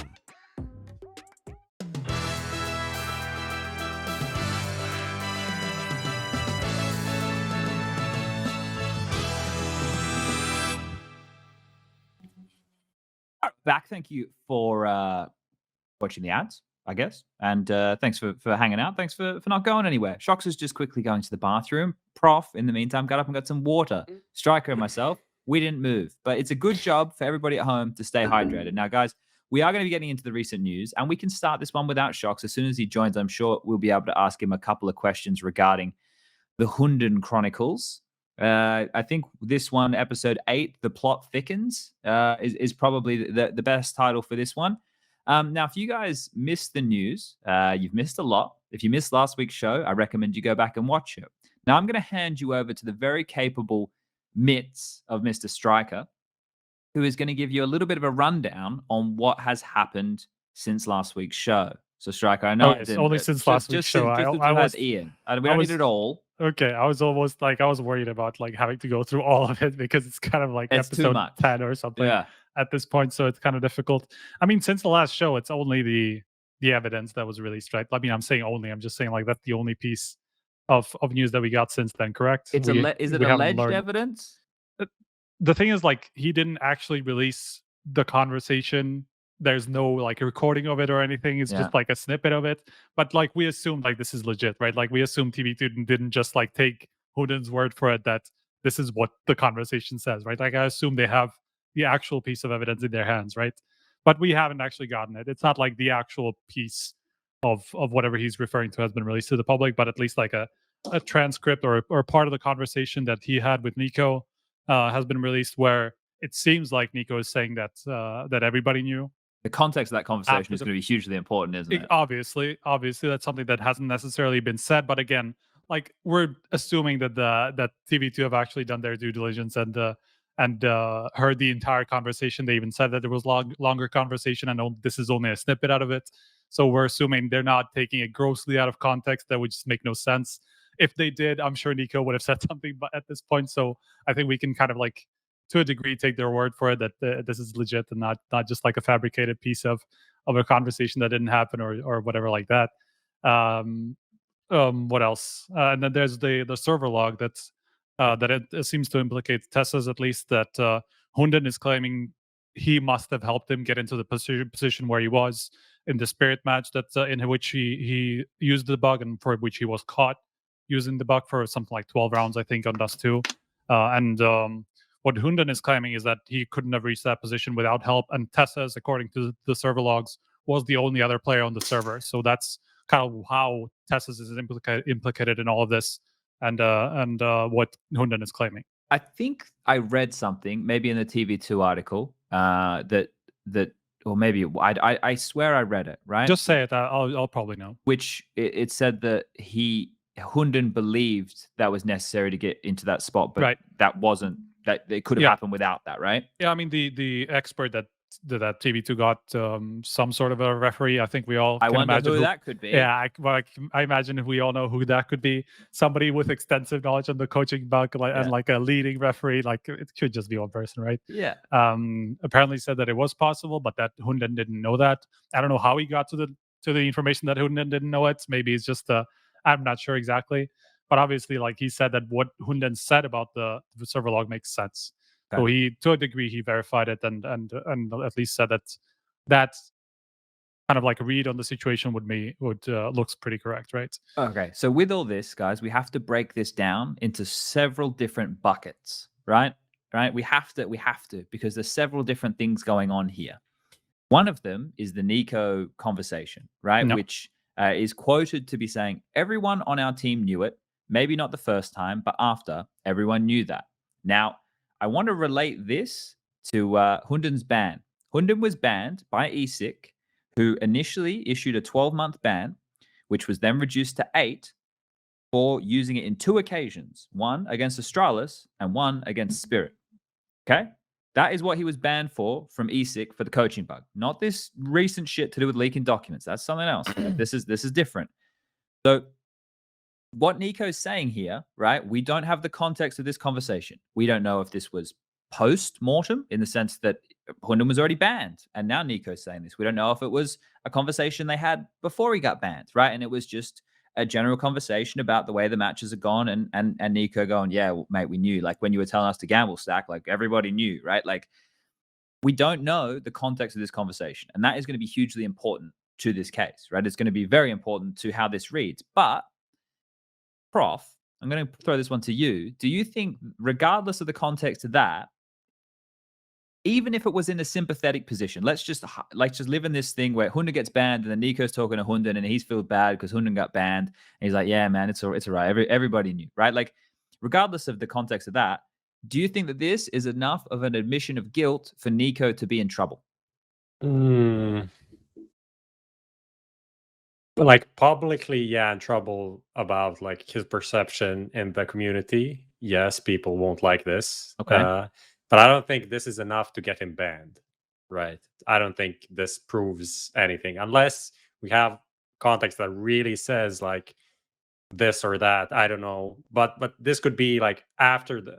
If he says after the fact, then what does that even mean? I don't know how they would be responsible for after the fact that they couldn't use this. And then let's say a week after that, they're thinking back, oh, that game against Astralis that we had, we're playing a bit better than we should have, right? That shouldn't have. That's kind of weird. Like, what can they do? They don't have any proof about it. Let's say that there wasn't talks about this before. I think it's without additional evidence. I think this isn't enough to really say like, oh, they knew before the match, so they conspired to use the coaching bug, and therefore they deserve to be banned, or anything. Like at the point when HUNDEN said that the players didn't know, like, are they really gonna be pursued by ESIC for not stepping out and saying, yeah, we had a suspicion that he was maybe doing it. So I don't know. I think we need a bit more like a smoking gun is needed here for something like from ESIC to come in and like ban Nico. Yeah, and this evidence that HUNDEN must have shown to TV2, we're assuming here, is now being presented to ESIC and investigation. We have a confirmation on that now. Yeah, and ESIC are officially investigating this now. So the evidence must be interesting enough for Ian Smith and co to at least have a look at this. Now, we'll pivot around a lot here, shox. I want to jump to you right now, though, because I've seen a lot of tweets from a lot of players of different levels of severity, right? But it's quite clear that there is a level of, I'm trying to think, like vitriol, like disgust. At the team, right? And I want to make this clear for everybody at home. The team at the time was TeSeS, Niko, Kyojin, and Stown, and coverup, right? This was not the new one with Shush and Refresh. So keep their fucking names out of your mouth, guys in chat, all right? They're nothing to do with this situation.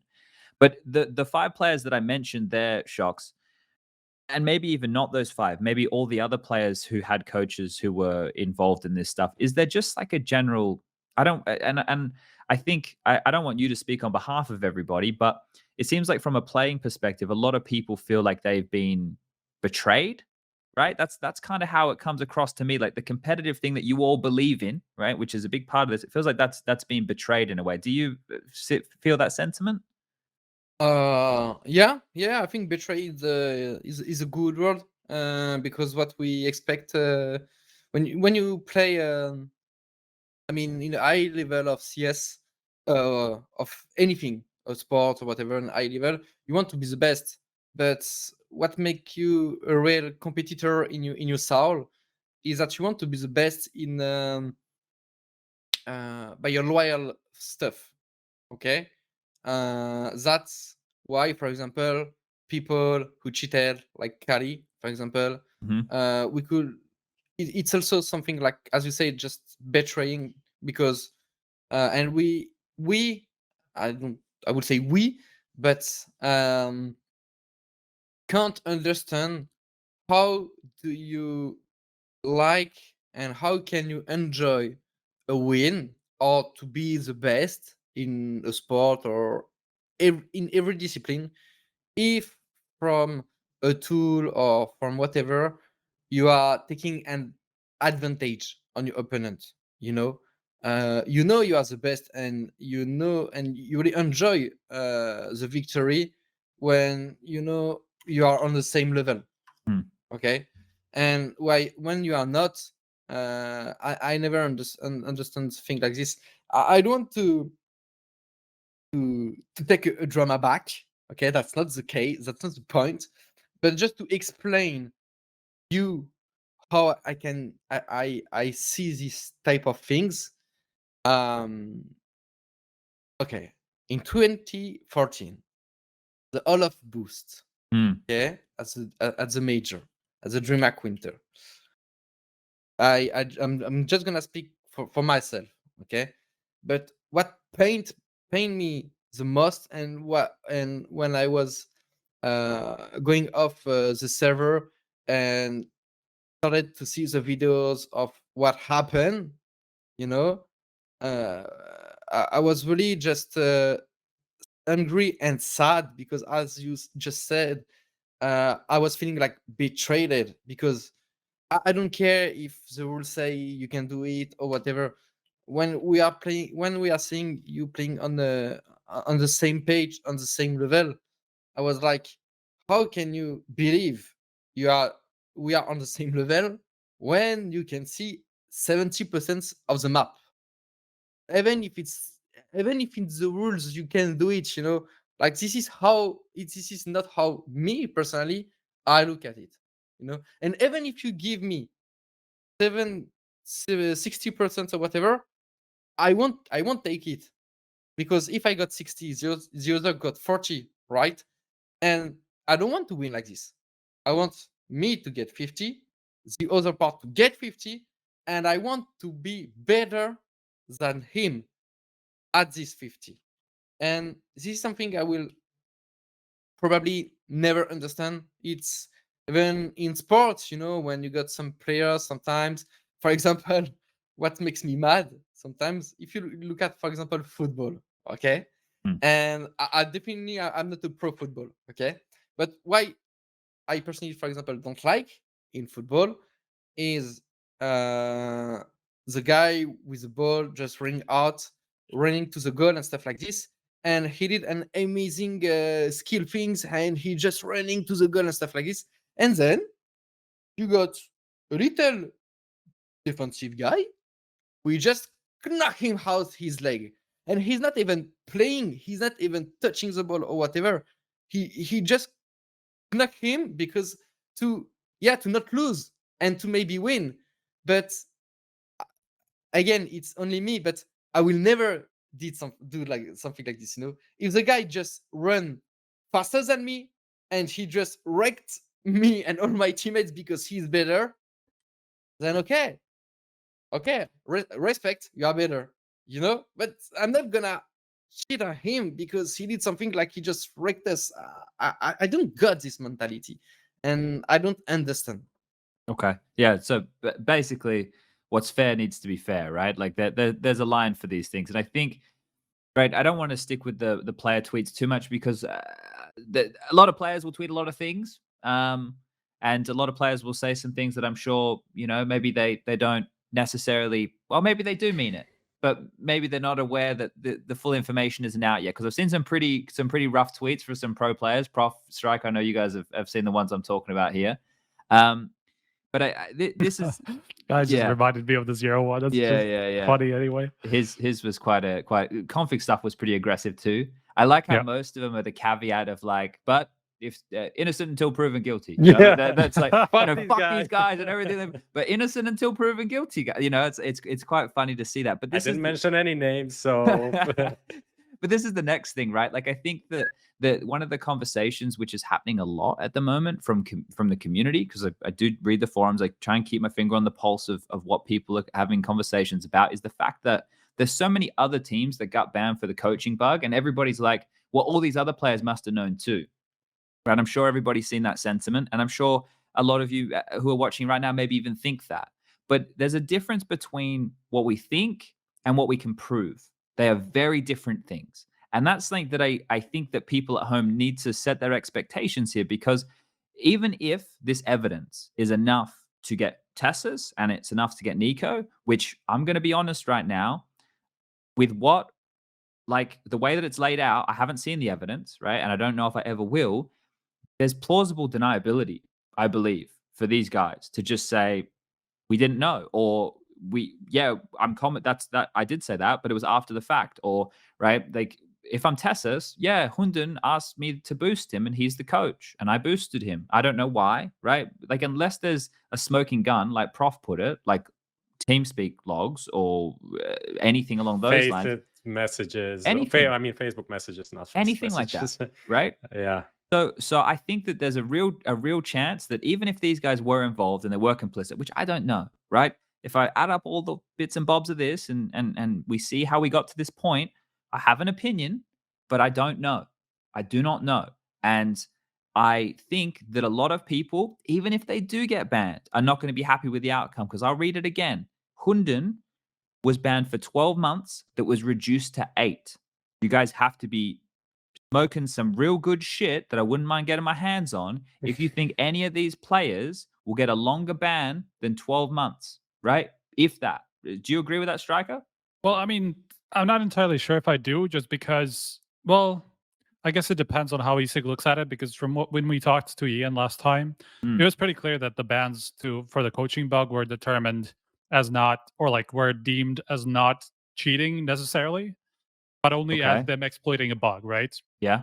That sure that the bug had certain implications, but there was no tangible evidence of the teams actually cheating, actually using that information. That's kind of what played a part into the decisions on how the bans went. But if you can confirm that the players knew while it was going on, then that implication is much stronger that they actually use that information, right? I didn't consider that.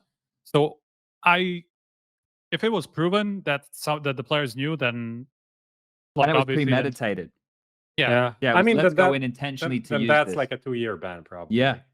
So that's more along the lines of cheating rather than exploiting a bug that could technically mean cheating, but you can't know, right? Yeah. So I think that's like an important distinction that people need to keep in mind if a certain punishment comes through, that it doesn't necessarily have to be on the same level as what HUNDEN got for. If anything, HUNDEN might just get his sentence increased based on that. Yeah. He probably should. Yeah, I mean, whether he doesn't, he misled the investigation at the time, right? Yeah, and that's another point, by the way, because now he's like provably lied one way or the other, right? Whatever he's saying now lied at one is point. contradictory to what he said before. So like, there's 100% he's trying to mystify somebody, at some point. So but that's just something that I want to have people realize, that this is not necessarily the same thing that we're talking about once you can prove that there's a link between the players and the coach. Yeah, look, there's one third part of this here, and what you've just laid out there has given me a whole different thought process on all of this in a big way. So their bans could be, if they do get found guilty, their bans could actually be substantial, maybe big bans, big boy bans. But one of the things as well here that we didn't address, and this is a difficult one to address, right? This is information that you're only going to get like secondhand, unless you guys have actual first-hand interactions, which you two boys, maybe you would have if we're on LAN, which we haven't been in some time, but was what's alleged of the org. I don't know if you guys all saw, I guess you all did. Well, the NDA stuff. The fact that is the cheating part is really, really bad, right? Don't get me wrong. That's really, really bad. But Heroic are the adults in the room, right? The org, right? They're the adults in the room. The players, even if they are adults, you're missing my point, right? If the organization was trying to get the players and the coach to genuinely sign an NDA, knowing that everybody involved knew that they had cheated, or it doesn't matter if it was before or after the fact, to cover up this scenario, that entire org is rotten to the core, because they are willing to allow that to fester. Just imagine it from this perspective, that Heroic found out that HUNDEN knew and niko and TeSeS knew, right? Let's just start there. The fact that they didn't just get rid of those 3 entities immediately and just go, we don't want to be associated with that at all, that is really scary, right? And you know what? When did they sell to this Nordic place, the Norwegian place? Does anybody have that? I think that's like start of this year, somewhere along those lines. Yeah. Okay, well, like those conversations don't happen in a month. So, like, even if we go back a little bit in time, which was September, right? I'm speculating here. February, just okay. So, so 6 months. I know it takes six months to a year to even negotiate big sponsorship deals, right? Because of budgets and all this shit. It doesn't happen overnight. Like, I know I'm speculating here, but that part for me, right? The other part really, really, really bad. But the part that that an organization would attempt to do that for me is very, very worrying, because those people are the ones, like I said, the adults in the room. They're the ones meant to be making the adult decisions here. And that, I don't know, like, will it surprise you?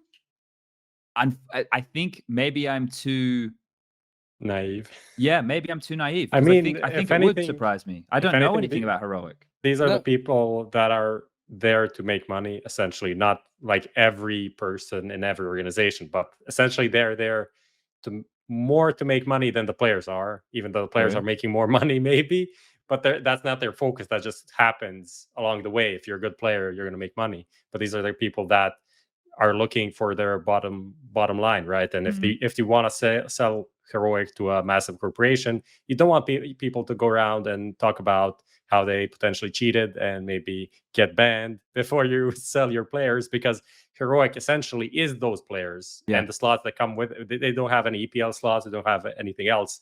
They need the players to be able to sell the team. Yeah, that's it. I don't know Heroic like you or whatever, but as the prof just said, it's a business. Yeah. And you can't really do anything. And a lot of industry, not even in esports or whatever, will sometimes do the same. Because imagine if it's true. Yeah. How much they will lose. Yeah. Yep. They're fucked. I mean, like, imagine if this is true. I won't be happy in their place at the moment. No, definitely. it's hot water right now. Yeah, I mean, imagine if it's proven that they knew, right? Like both the organization and the players. That's it. Yeah, that's I mean, GG. I think. Well, like my first question is, how much? What are the implications to the org? Like, can ESIC make a decision that would just prevent them from participating in anything as an organization? I don't know how. See why not. I'm assuming they can. Yeah. So that's one thing because that would be really, really sad if Heroic organization nowhere from close from it, and that they are in the same bag, and they didn't do anything. Right. It's just, I don't know. I don't know. It's just like, I know it's all fun and it's not fun, right? It's fun for the people at home watching it burn, and they get to talk shit on the internet and write their comments and stuff and have an opinion on all of it. It's just like, we've scaled so quickly as a game, right? Like, we've scaled so fast, and it's just a shame. Like, and that is it. I'm too naive. I'm too optimistic about the whole thing. I thought maybe we have men of honor involved in our shit, right? But obviously, we don't, just to varying degrees, either if we're just talking about HUNDEN or whether we're talking about everybody else being implicated. And it's just that we've gotten, my mum would say, you've gotten too big for your britches, right?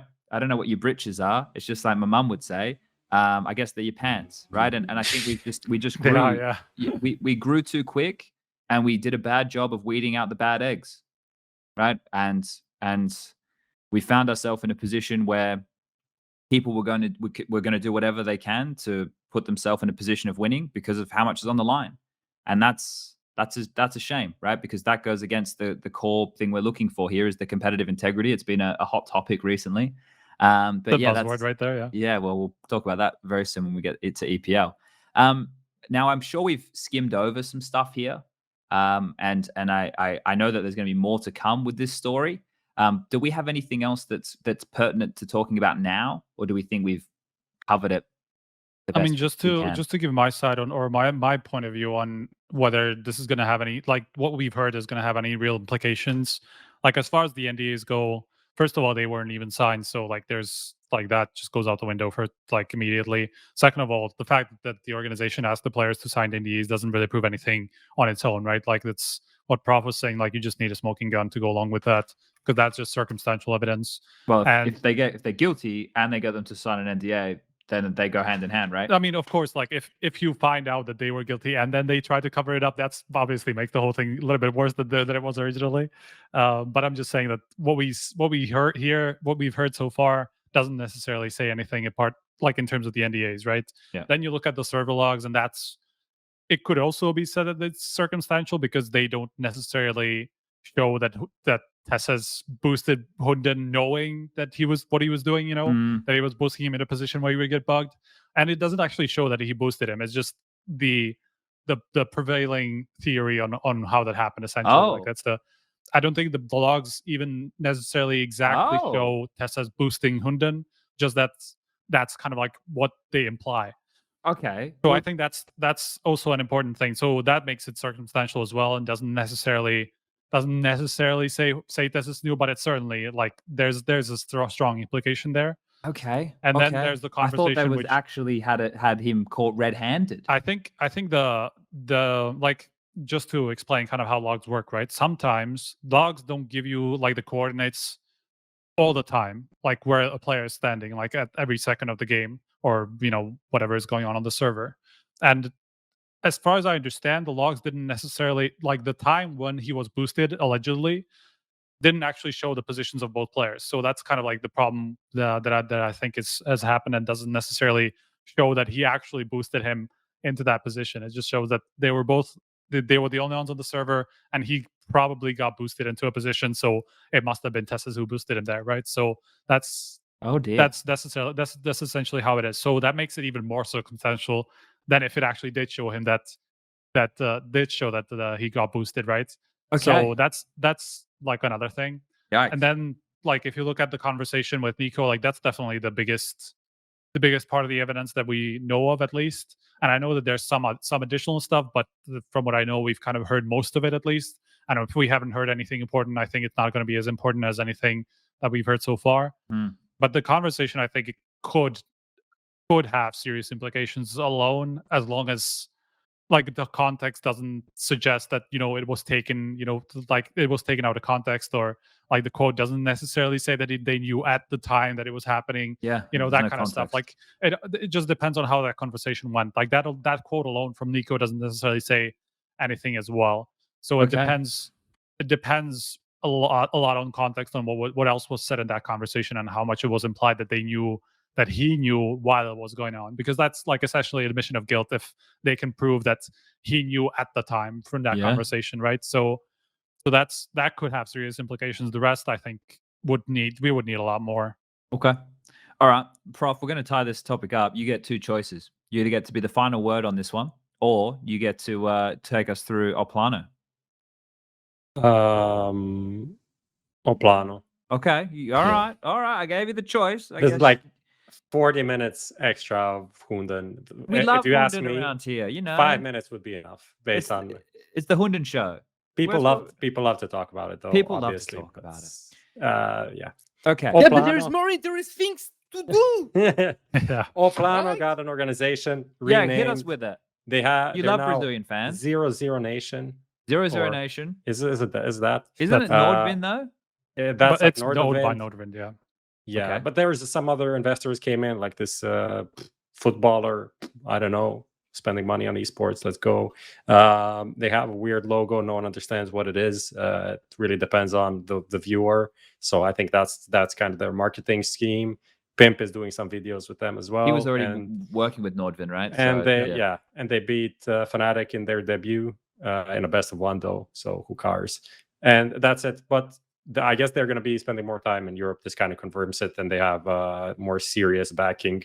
And TRK is still there. They're playing 6 people, and that's more or less it. Okay. Yeah. All right. Well, I guess we don't need to spend too much time on this. No. They're only going to be relevant if they qualify for the major stuff. So we'll keep our eyes on that, right? And they'll be playing the IEM full stuff in North America, I assume, soon. Okay, so this one here, Rez signing a 4-year extension. Shox, I have you guess ever we can. signed- Yeah, that's the question. Ask Shox. Shox, you ever signed a contract that was 4 years? I don't know if I can say it. Okay, all right. I don't know. That means yes. That 4 years sounds basically like a means long yes. time, though, doesn't it? It could be. Okay, could be. Could be. You think this is a good decision for NIP, signing Rez for 4 years? For NIP, yes. Okay. For Rez? I'm not sure. Okay. Think keep your options open. Yeah. For a year how old is he? He's 23, I think. Yeah, 23. 4 years means 27. Or it means, of course, you can still go to another club, but you will have to pay the player, and these kind of things are way touchy, and you don't want to leave it as a player, honestly.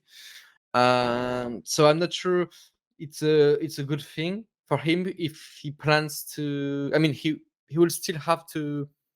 It would have been interesting for him to keep the door open if NIP doesn't go well, and if he want to test another international team or whatever, because I think no one doubted about his talent, definitely.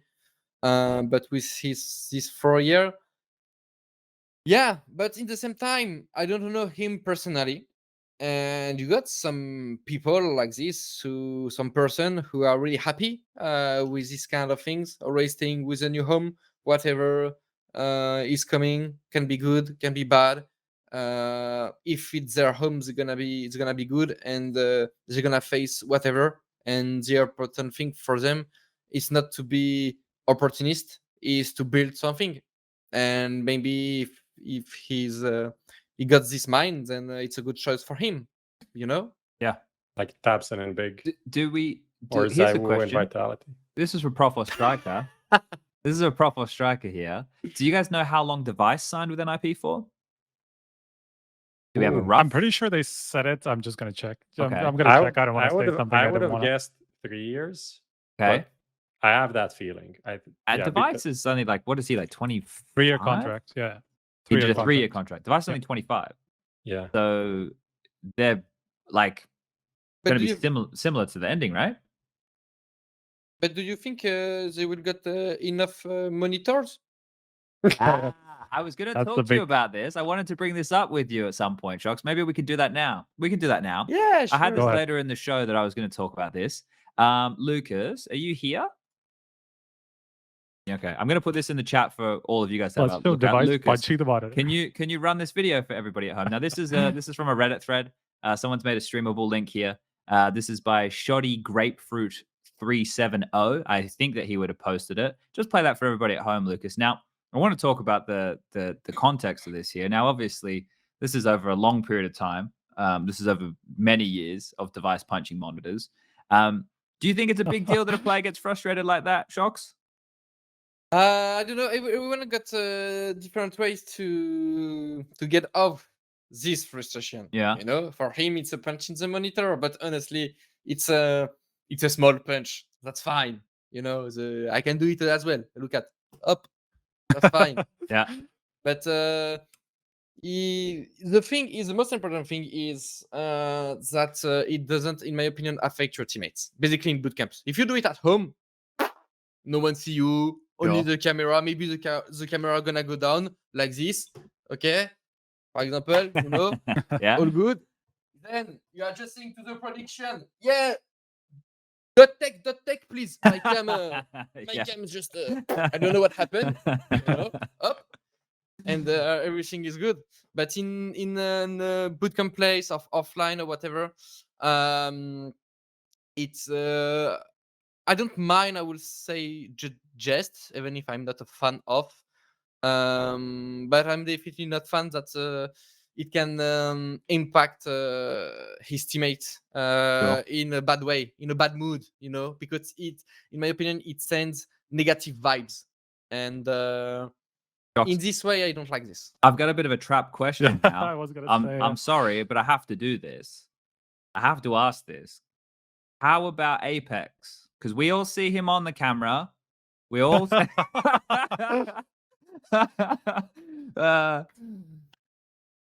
he's back. The tech.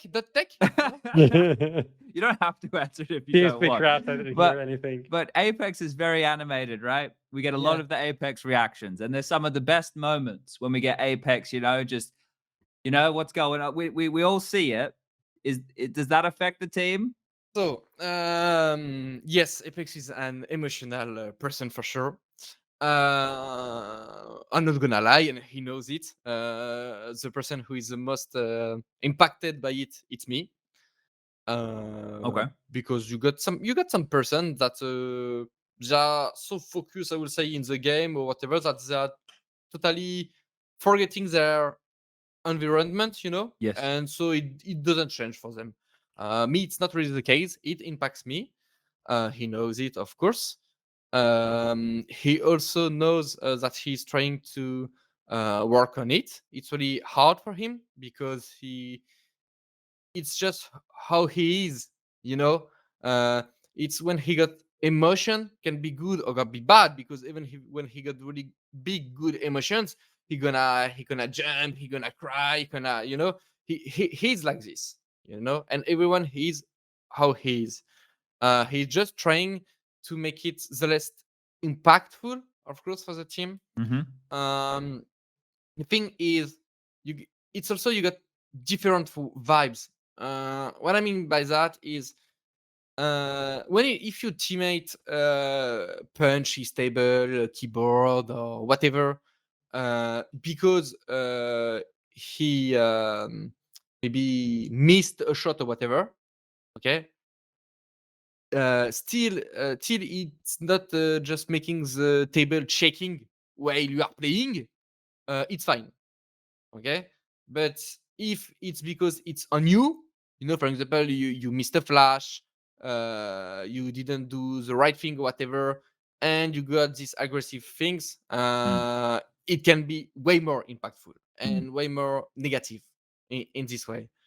Talking about Apex, I mean, we know each other for years, and he knows how I am, and I know how he is.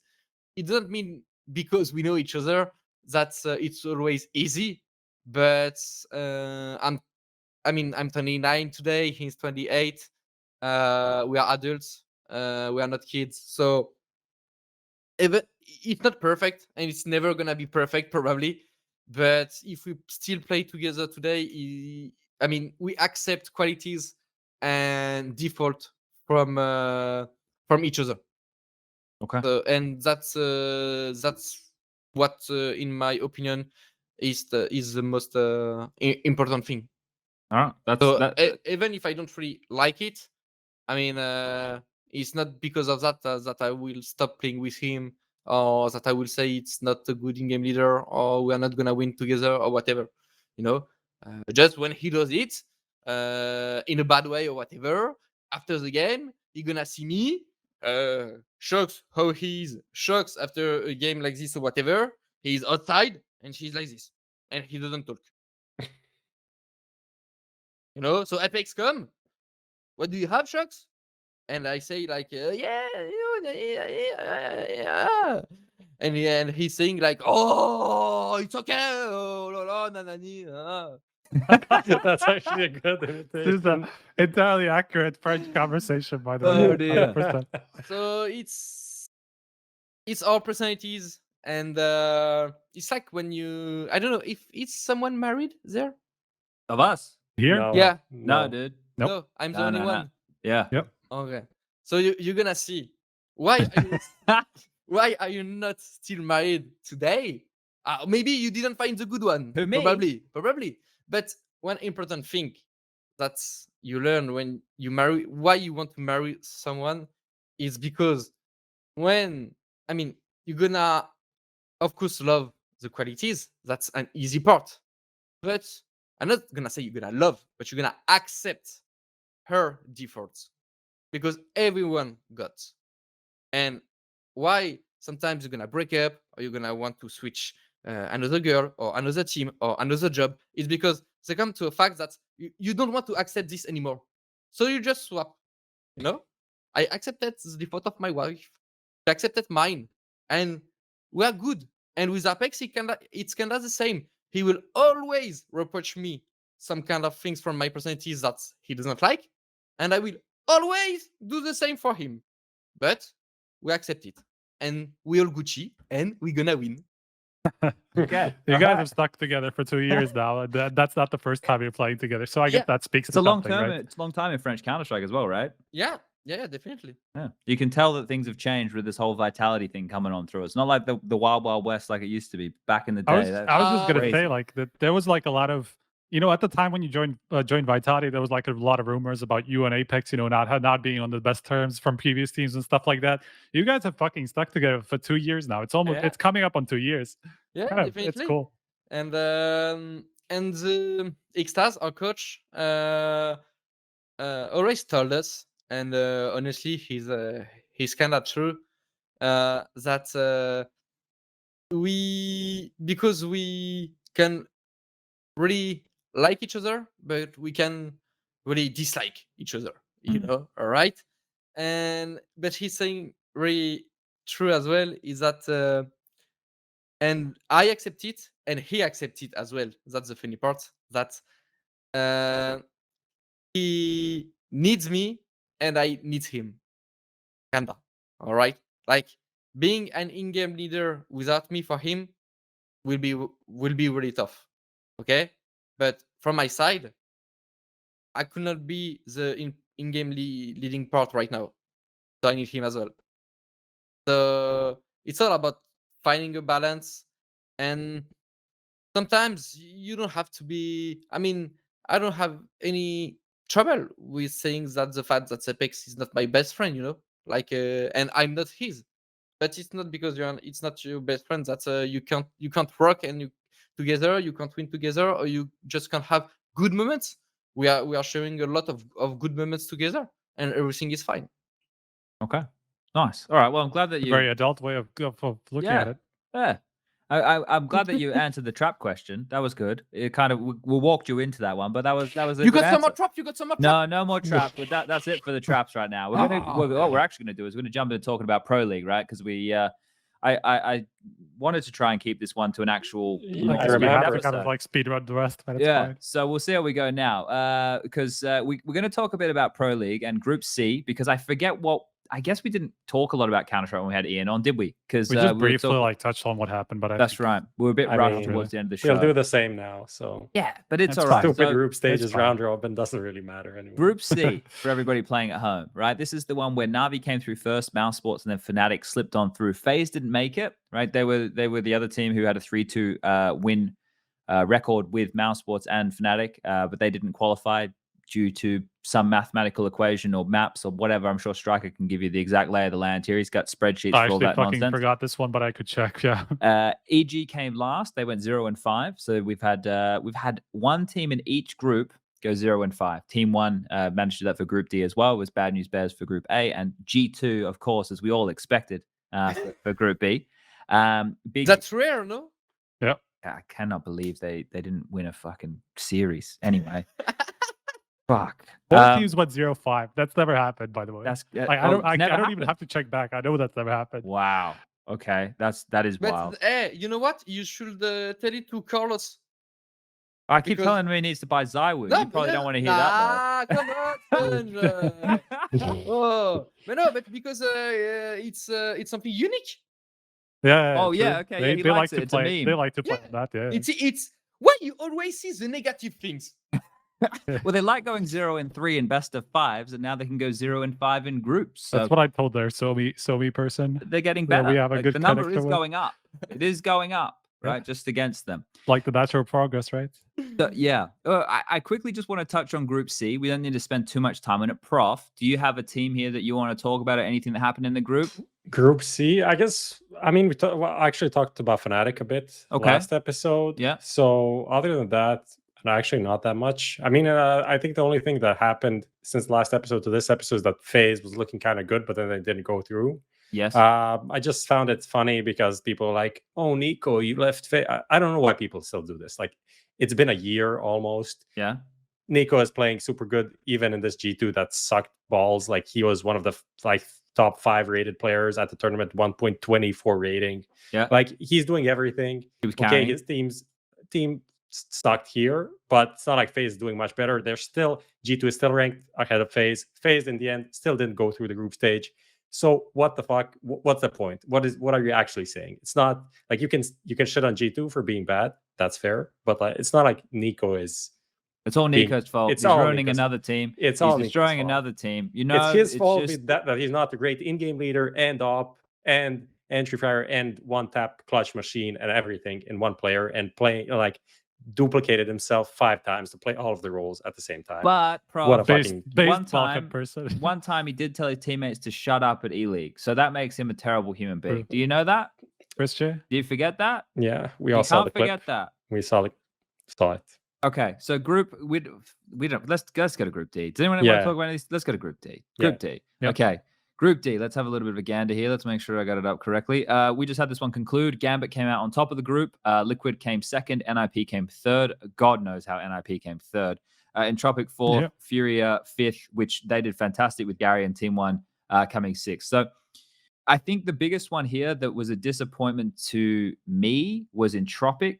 I feel like I oversold them a bit. They didn't really live up to the dark horse potential there. But the other one, and shox, maybe you can talk about these guys a bit, was Liquid. They impressed the fuck out of me. Have you guys practiced against them much? Were you expecting them to look good coming into this event? Yes, we practiced them. And it's going pretty good for us. Okay, all right. So were you surprised by the results as well? Yeah, because of our scream. Yeah, I didn't expect them to, for example, put such a good fight against Gambit.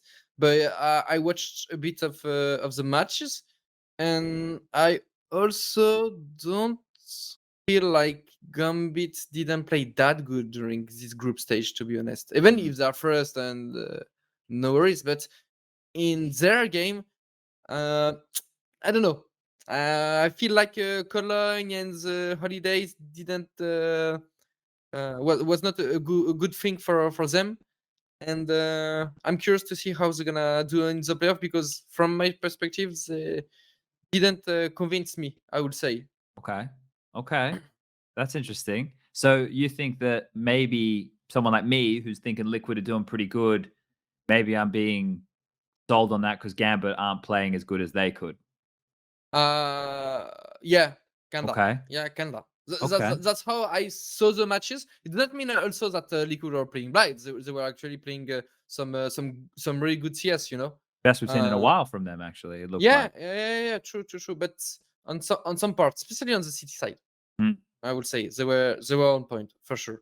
But that's a lot of fights. They're in a lot of clutches. Yeah.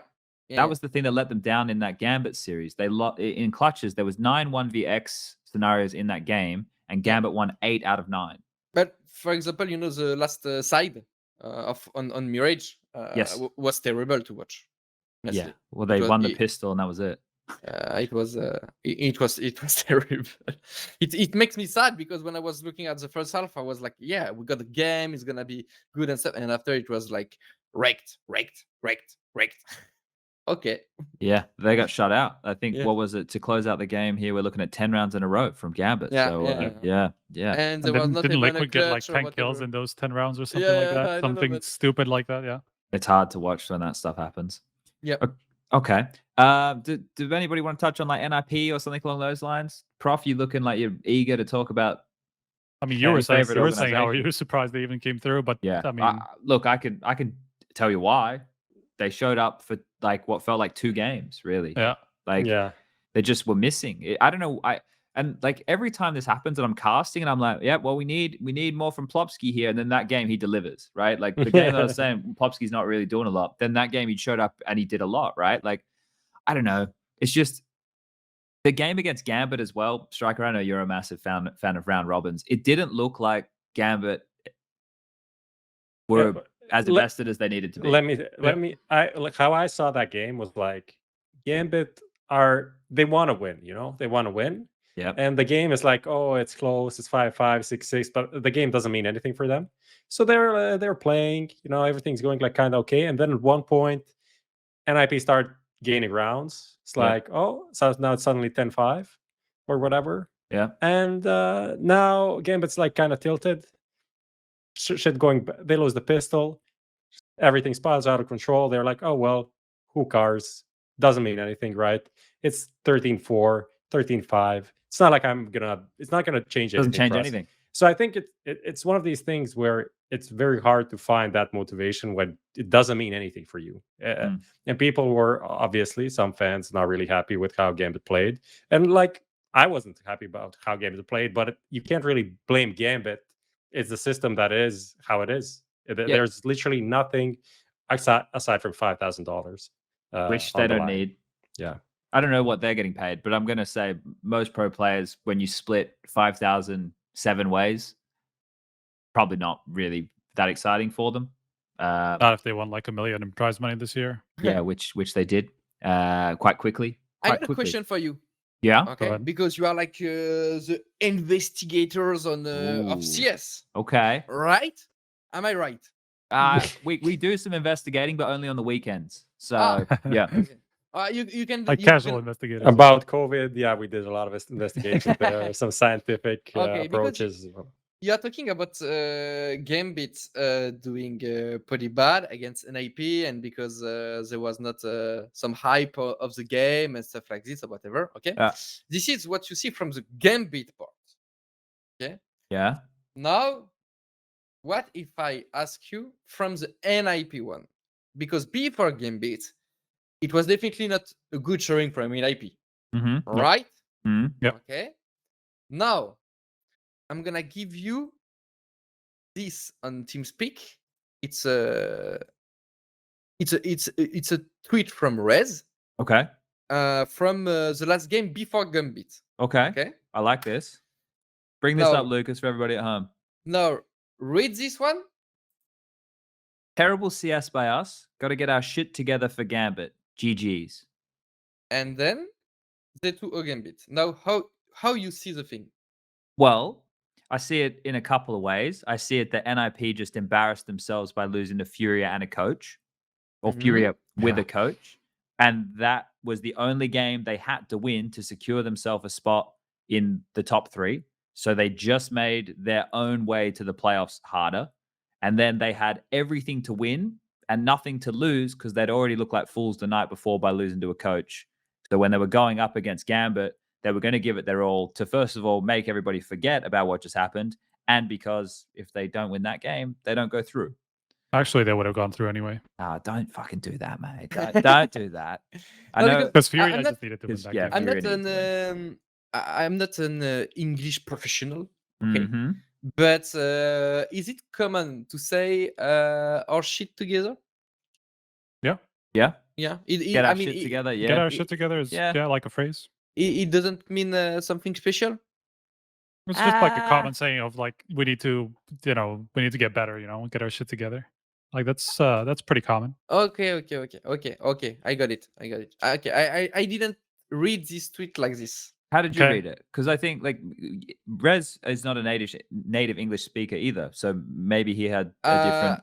I read it in the fact that they had some problems between them. Interns. Yeah. I mean, it could mean that too. Definitely. Some intern shit together. Okay. Yeah. Yep. And they're gonna have to fix it if they want to show a better face. Yeah. Right. Which, when you see the game against Gambit, I can interpret it in the fact that they did it. Yeah. Pretty well. Sure. Yeah. I mean, you don't beat Gambit even a Gambit at 80%. Like you don't beat them without being pretty good at the game. So I think there's definitely something to that for sure. Yeah.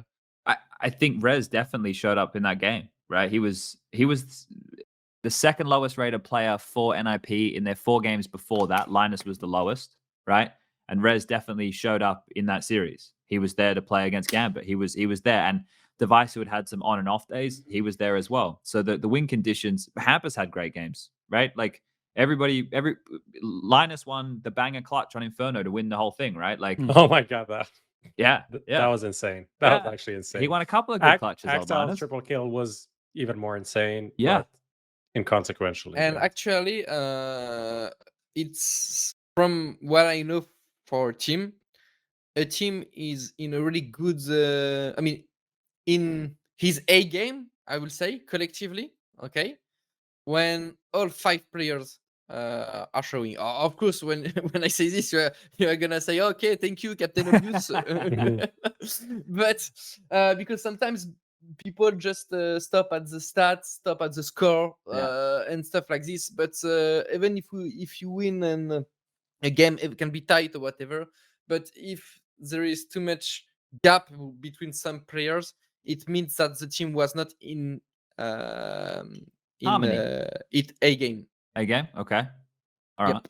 And if you look at in my opinion, for example, Astralis, when they were really good, of course you always got maybe 1 or 2 players that a bit ahead, but they are not big gap. Mm. You know, the Sure.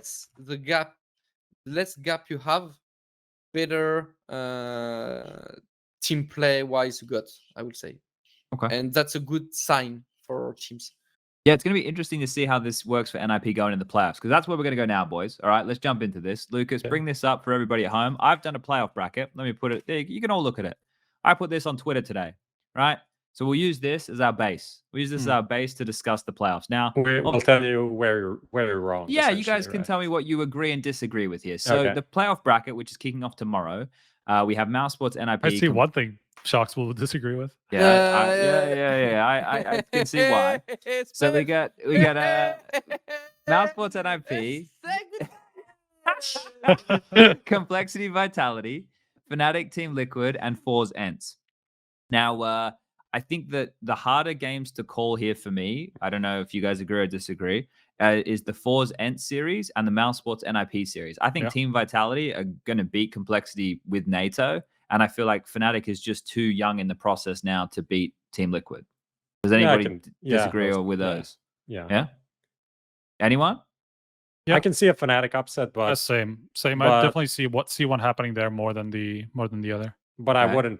I wouldn't pick them either. Okay, so it's like there's an upset chance, but you'd still have Liquid as the favorite. Yeah. I think Okay. like I guess even if it didn't really matter, like the Furia series with Liquid definitely made me question whether they're as good as I thought they were at the beginning of the group. So That's fair because enough. obviously like they looked super good apart from that, right? Like even if you look at the Gambit series, like if you disregard the last half of the map, I guess, then SPUNJ, that's great. did you do your job before the bracket? Did I do my job? Did Yes. you look? Yes. No. I just threw these in this morning. I wanted to have something that we could use as like a No, conversation. but I thing. mean, real analysis. No, I didn't. I haven't done that yet. I do a day off. Okay. I want it because, fresh. you could you should analyze Gambit versus Team Vitality, the matchup. Yeah. Okay? I gave Talk you me an through it. advice. I gave you an advice. Okay. Generally, Vitality win. Okay. Just are you feeling that's the case this time round too? You gotta get through Complexity first, though. Yeah, we're gonna win. Okay. We've heard that. Yeah. And, I mean, it's obvious. yeah. And after who we play? No, wait, where is it? You play Gambit, and then after that, Gambit. yeah. We win. Yeah. Okay.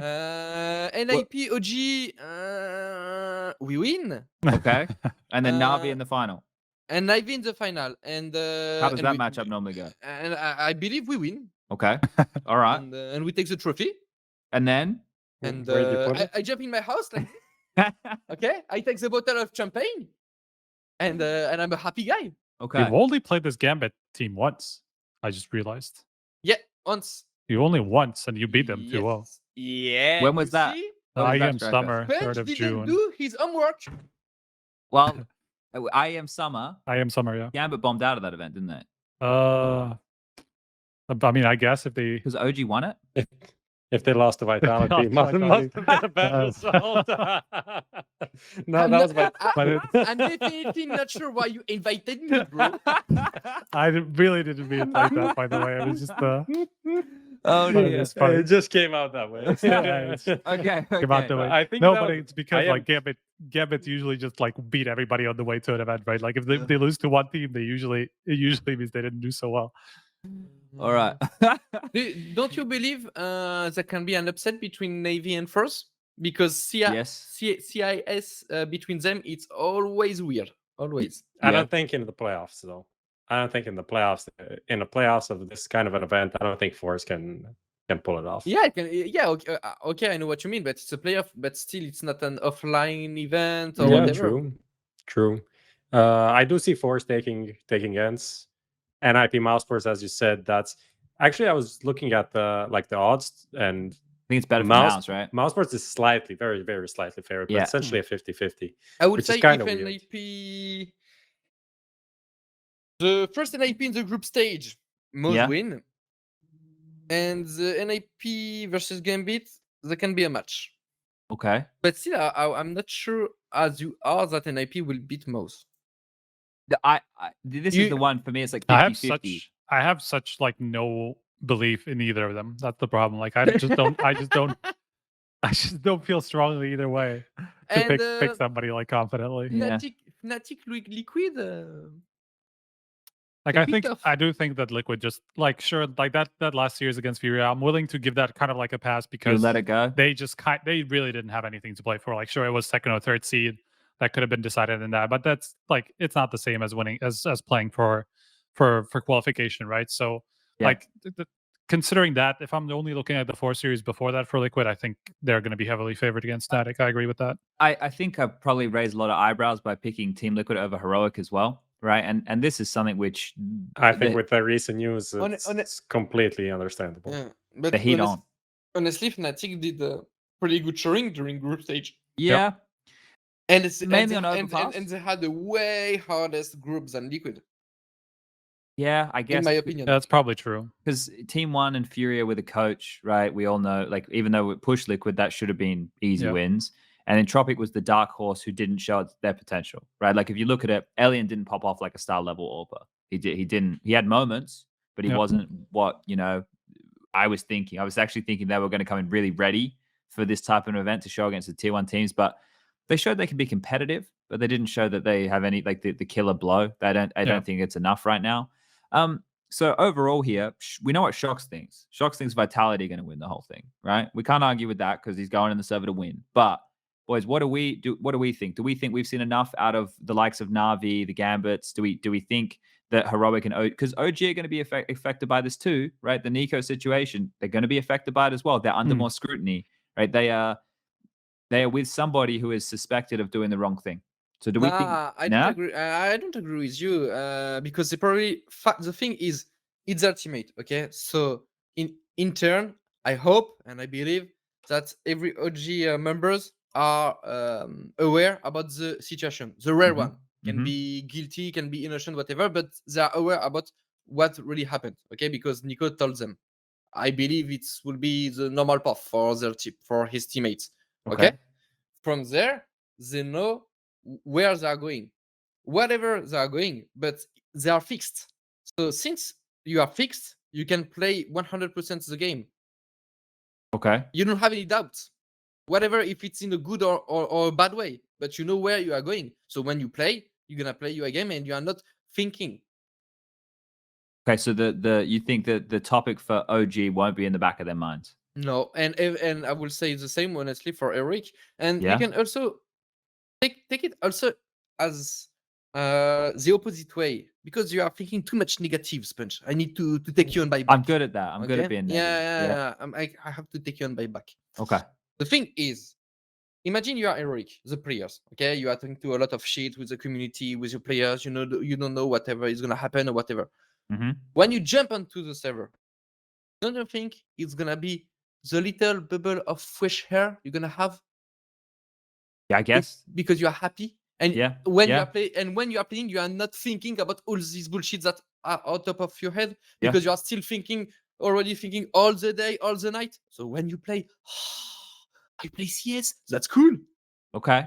I like that. I like that angle. So they've kind of got like horse blinders on. They just focus on the one thing that they know what they're doing, right? Like, okay. And you're framing that I think, I'm with you there in that logic. I can see that. I think the problem that I have is I just know win, lose, or draw, and we know there's no draws. No matter what happens to Heroic, Like, those players should not be touching their telephones. They should log out of their Twitters. They should not read the forums. Like, if they do that, then fine. They can pretend like this is not happening. Otherwise, like, you can't celebrate the win.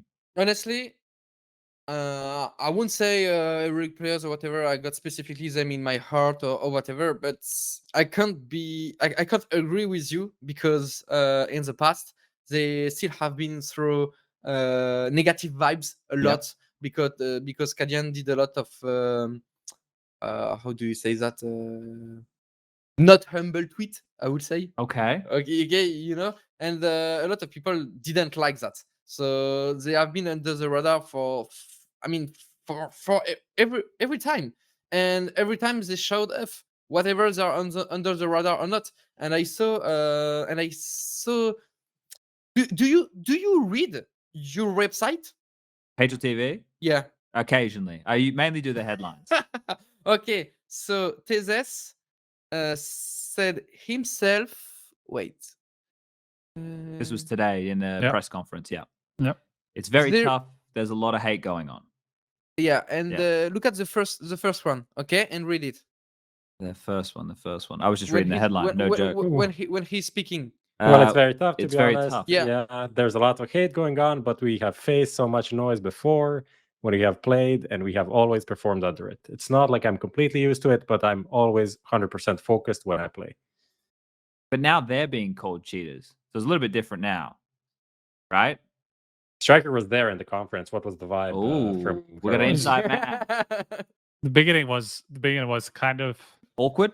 I mean, you could tell that there was like a weird air about it, right? Like in maybe half an hour, and it kind of sorted itself out when we kind of moved on from that kind of a conversation, because they kind of shut it down very early on, that they wouldn't answer any questions about it. But yeah, you could tell that they're very nervous, and Rightfully I mean so. that makes sense facing something like 15 journalists that were in that room, and considering what the elegant, I thought something like that. Oh la la! Hey, the journalists, you are really the worst.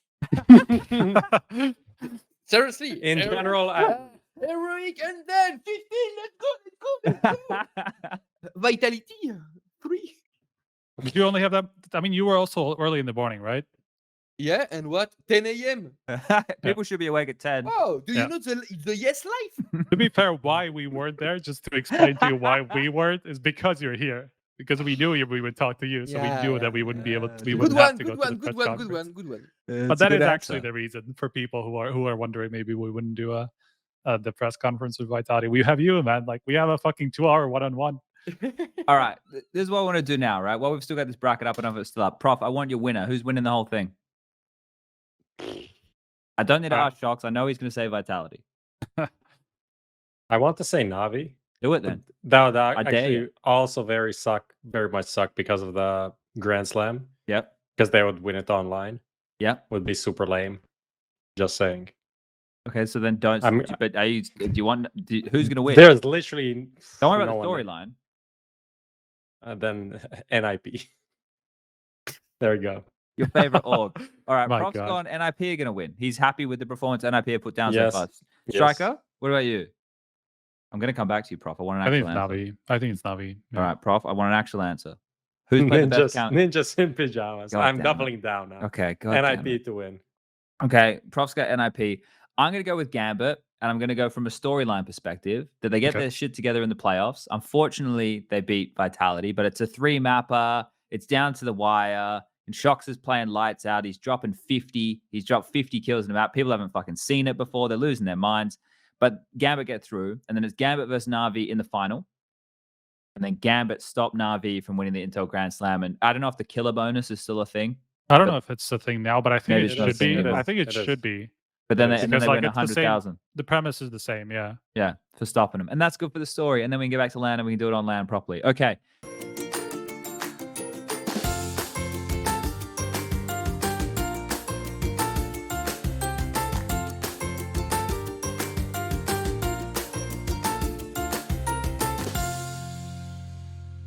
All right, we're back. Some technical difficulties. It wouldn't be HLTV Confirmed without a problem or two. So thank you for those who hung around. Yep. Hanged is for hanging. Yeah, we're not hanging anybody here. Not yet, anyway. Maybe in a couple weeks' time. You never know. There might be a lot of pitchforks and all that kind of going on. Lucas, are we fucked again? I just heard you moan. Lucas. No, that's just you talking about hanging people. That's Oh, He's just okay. voting about you, man. Oh, It's okay. okay. All right. That's fine. As long as it's all good. Okay. So what we're gonna do is let's do this. Let's get the Paramatch Matchmaker out of the way first, right? Once that's Okay. done, then we can quickly show shox through the fantasy league, and then we can do the viewer questions. So I think that's the best way There to do are this. no viewer questions, so Okay. Well, then we don't have to worry about that. So Oh no, let's- no one want to ask me any question. Why? Well, we've already there was asked a a guy few. about your wife, right? There was a guy who wanted to know about how you balance the family life. Maybe there's No, another one here. no. But the thing is, SPUNJ. Yeah. The truth is, I see how he's prof. He wants to go to the bed, bro. You reckon? Yeah, I believe. He That's, gets up early. I Oh, believe bro. he got enough of me. no, He's- no, he's no. hard. Shit. To be Definitely honest, not like before the show, I was like 20% energy, and then the show started. You came in. I'm here. I'm 95%. So Oh. Well, I'm very good. this one's going to be fun, shox. All right. So Lucas on TeamSpeak will have sent you a message privately with a link for you to use, and this is a segment it's called the Paramatch Matchmaker. Now, on the left-hand side is a bunch of French legends. On the right-hand side are a bunch of descriptive terms. So on your screen right now, you're going to have the ability to connect the name to a descriptive term. And we want you to talk us through your thought process. Why do you think that, right? I'm going to read the names out for everybody at home. We have Happy, SmithZz, JaCkz, Kenny, Scream, MBK, and Existence. And the descriptive terms that Prof has got up today is Tier 1 teamworthy, best mechanics, taught me the most, underrated or overrated, hard to work with, annoying to face, and would like to play with. So you can kick us off Woo! wherever you want, shox. You can This- start with any name. This is not the fantasy things, right? No, No, that's no. coming. Yeah. That's coming. Okay. However, maybe your French fantasy team is in this list. You don't know. It's possible. Okay, so I start. Yeah. Yes. Happy.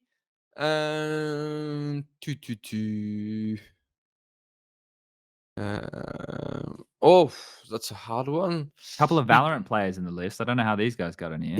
Yeah, no, because Happy playing with him at the beginning was definitely a good thing. It's with him that I won a major, but after it was hard because we were always, the thing is, we were always playing the same style. And we wanted to change. I took the responsibility to start the movement, I will say, and he always took it personally and thought that I wanted to replace him when it was in my head never the case. I just wanted to give him some break so he can find some new things to make us on top again. And I know that if you always working as an in-game leader every day, it's hard to have always creativity. You know, Sure. it's a tough task. So I just wanted to take him back so he can relax and to give us really good things. But he took that like I betrayed him. You know. So I And, imagine he was hard to work with. Yeah, I will go for that at Yeah? the end. Yeah, let's go. Okay. All right. Nice. Well, here, one of your favorites, SmithZz. Smith, Team 1, Team Worthy. I click. Taught me the most. I click. Oh, okay. Underrated. I click. Holy shit. And would like to play with. I click. Okay. Well, I think it's well known. It's my bro. It's my best friend, and he will never be. In my opinion, he will never be understood from the outside, because what Okay. he brings to his teammates and to a team is something that you can't see on the server, basically, Okay. or not often, you know. And at this time also, you didn't have TeamSpeak records, you didn't have all this fact or whatever when he was still playing, you know. Now you can get some records. Sometimes you're gonna hear some players from another team, and you can have another opinion from him. But at this time it was not the case. But yeah, and for a little anecdote, Smith is the only player I ever played with that it was magic, and honestly that's the truth.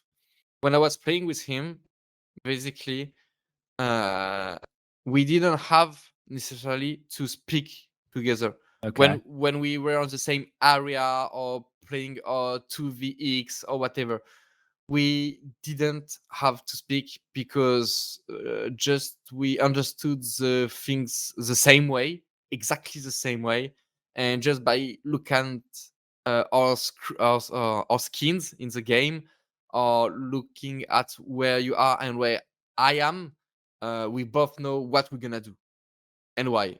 And that's the only person I lived this experience, and yeah, that's pretty magic, to be honest. Okay. That's like the natural chemistry we talk about, Yeah, right? yeah, definitely. Okay. I There's miss- always something to that. I miss this bromance. Just gonna say that.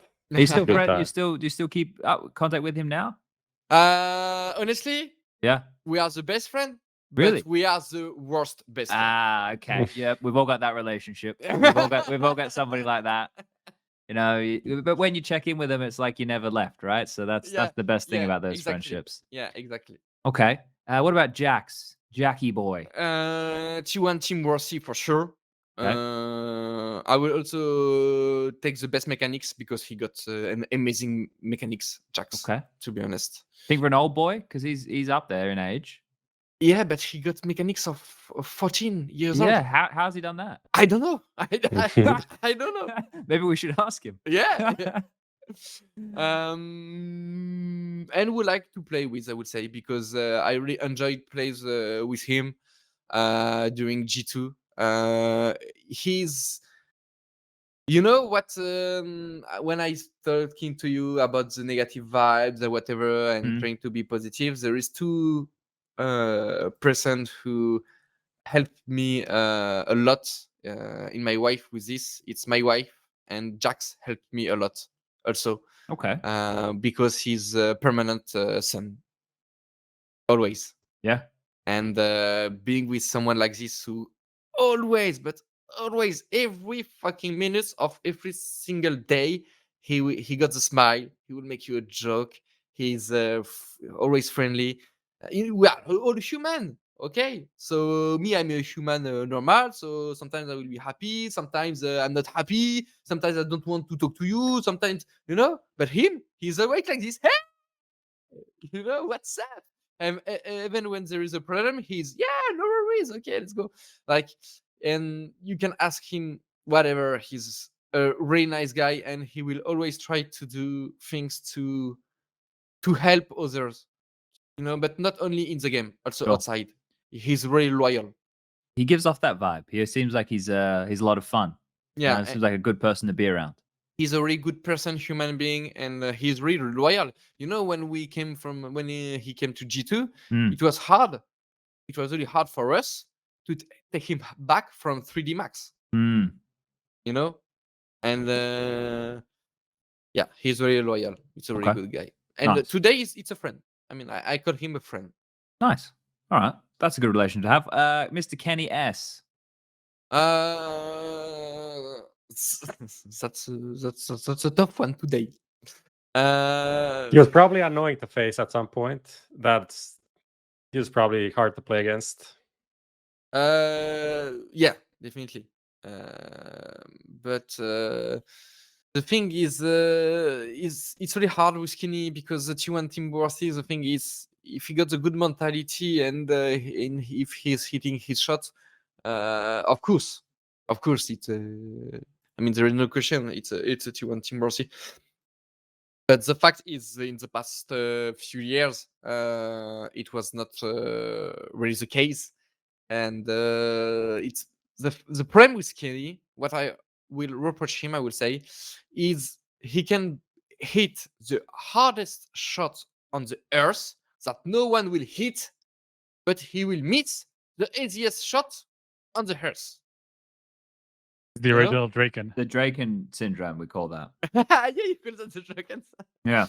And it's very frustrating because of course if you give him okay, let's go pick here, can he do it or whatever, he maybe gonna have 80% win rate, but you can't always pick, or you can't always move, you can't always be aggressive, you have to be passive and to be good at passive. And Kenny, in my opinion, always lacked in this sector, unfortunately. Okay. Except the part when Smith, at the beginning, where Smith was the coach of the, I believe, was a super team. Mhm. G2, At the beginning of G2, Kenny was in a good mood, and he worked with Smith for 2 or 3 months about being more passive, because Smith was really good. He was way more good at being passive, and it was really different, and he was progressing in it.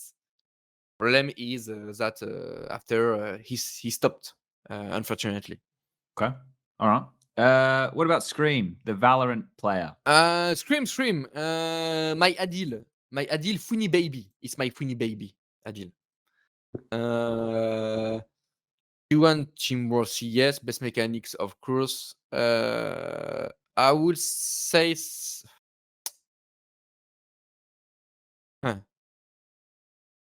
I would say hard to work with.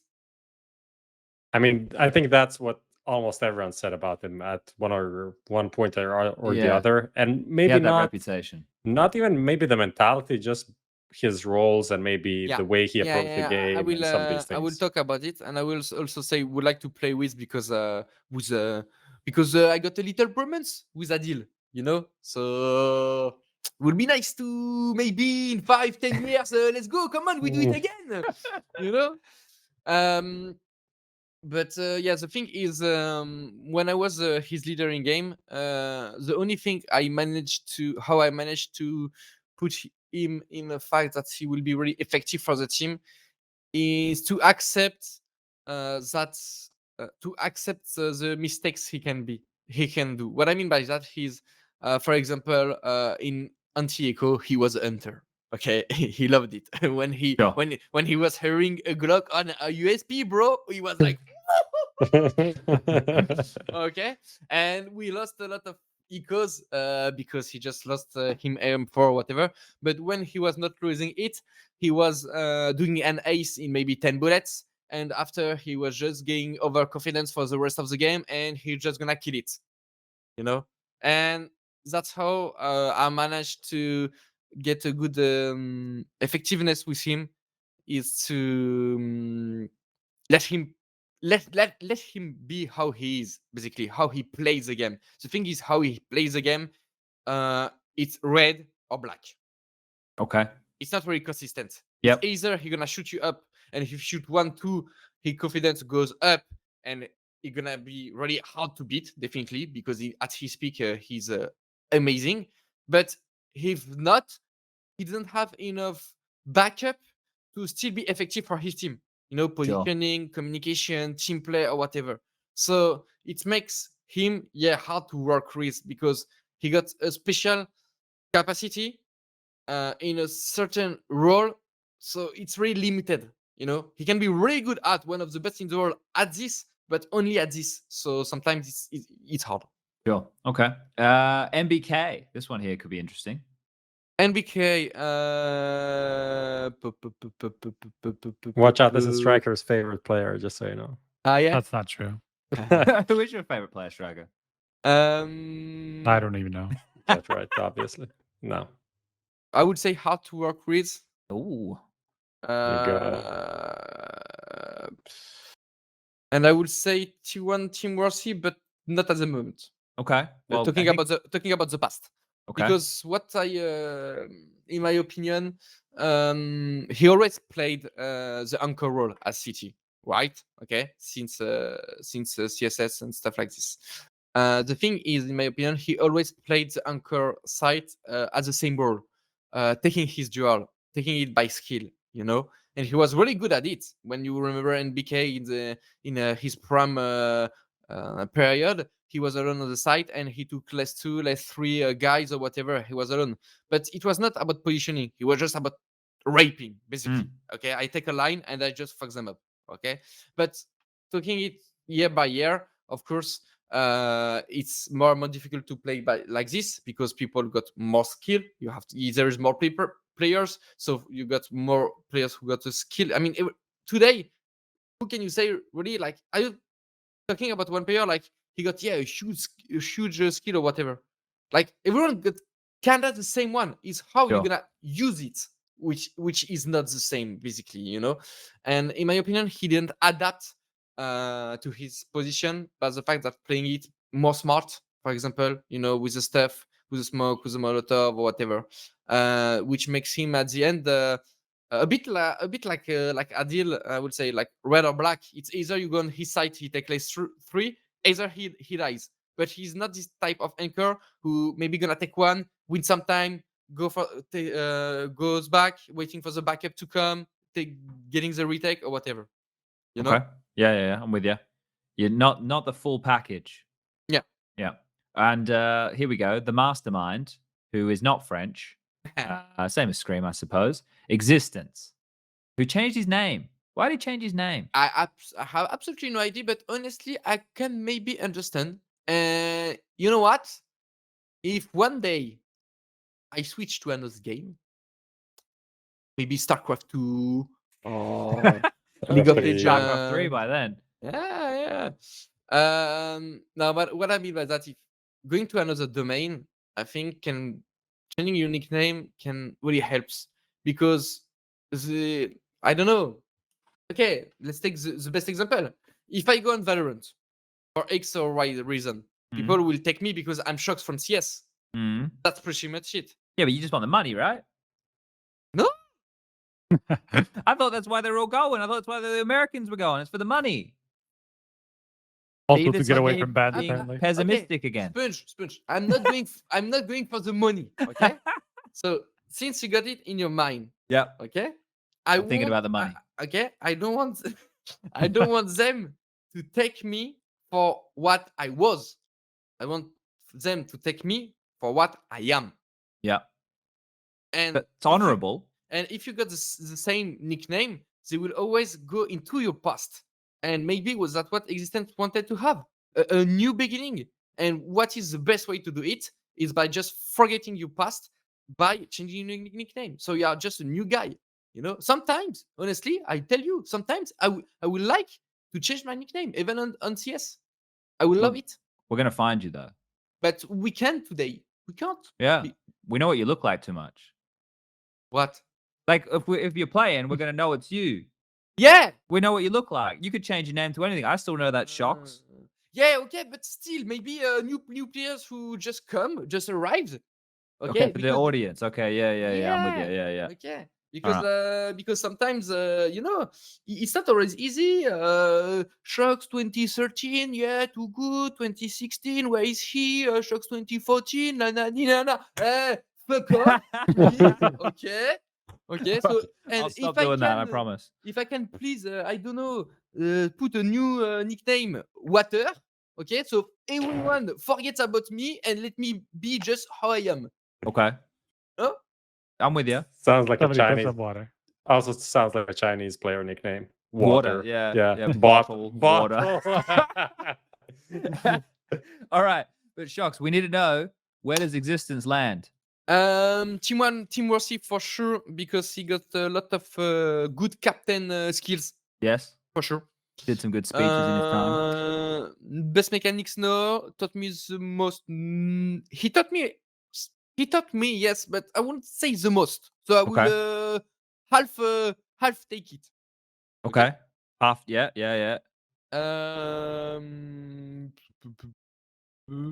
And I would maybe say hard to work with, but it's because I want to. I don't know how to say it, but it's for the funny part, you know. Trolling. Yeah, for the troll.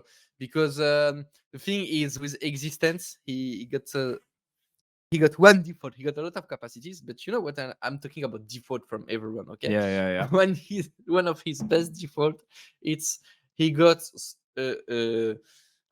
stone in the head. What I mean by that is he's like stubborn.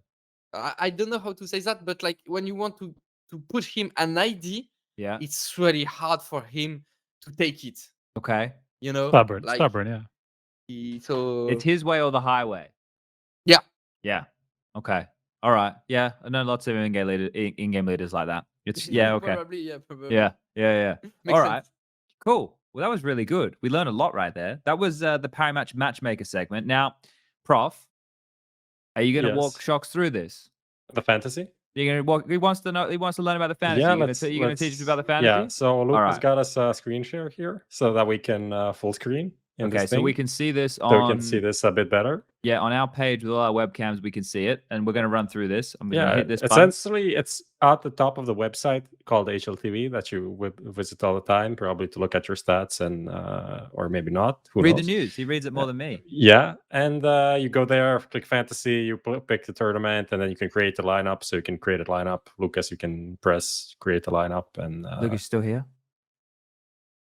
What just happened? Already. Okay, and then I'll just continue explaining. So essentially, it depends on like maybe it's just for the playoffs. This one is just for the playoffs of the tournament. So you have to pick 5 players of all of the teams that are in the playoffs, and you get points on like a couple of things. One is the rating. So just based on the rating, you get some points.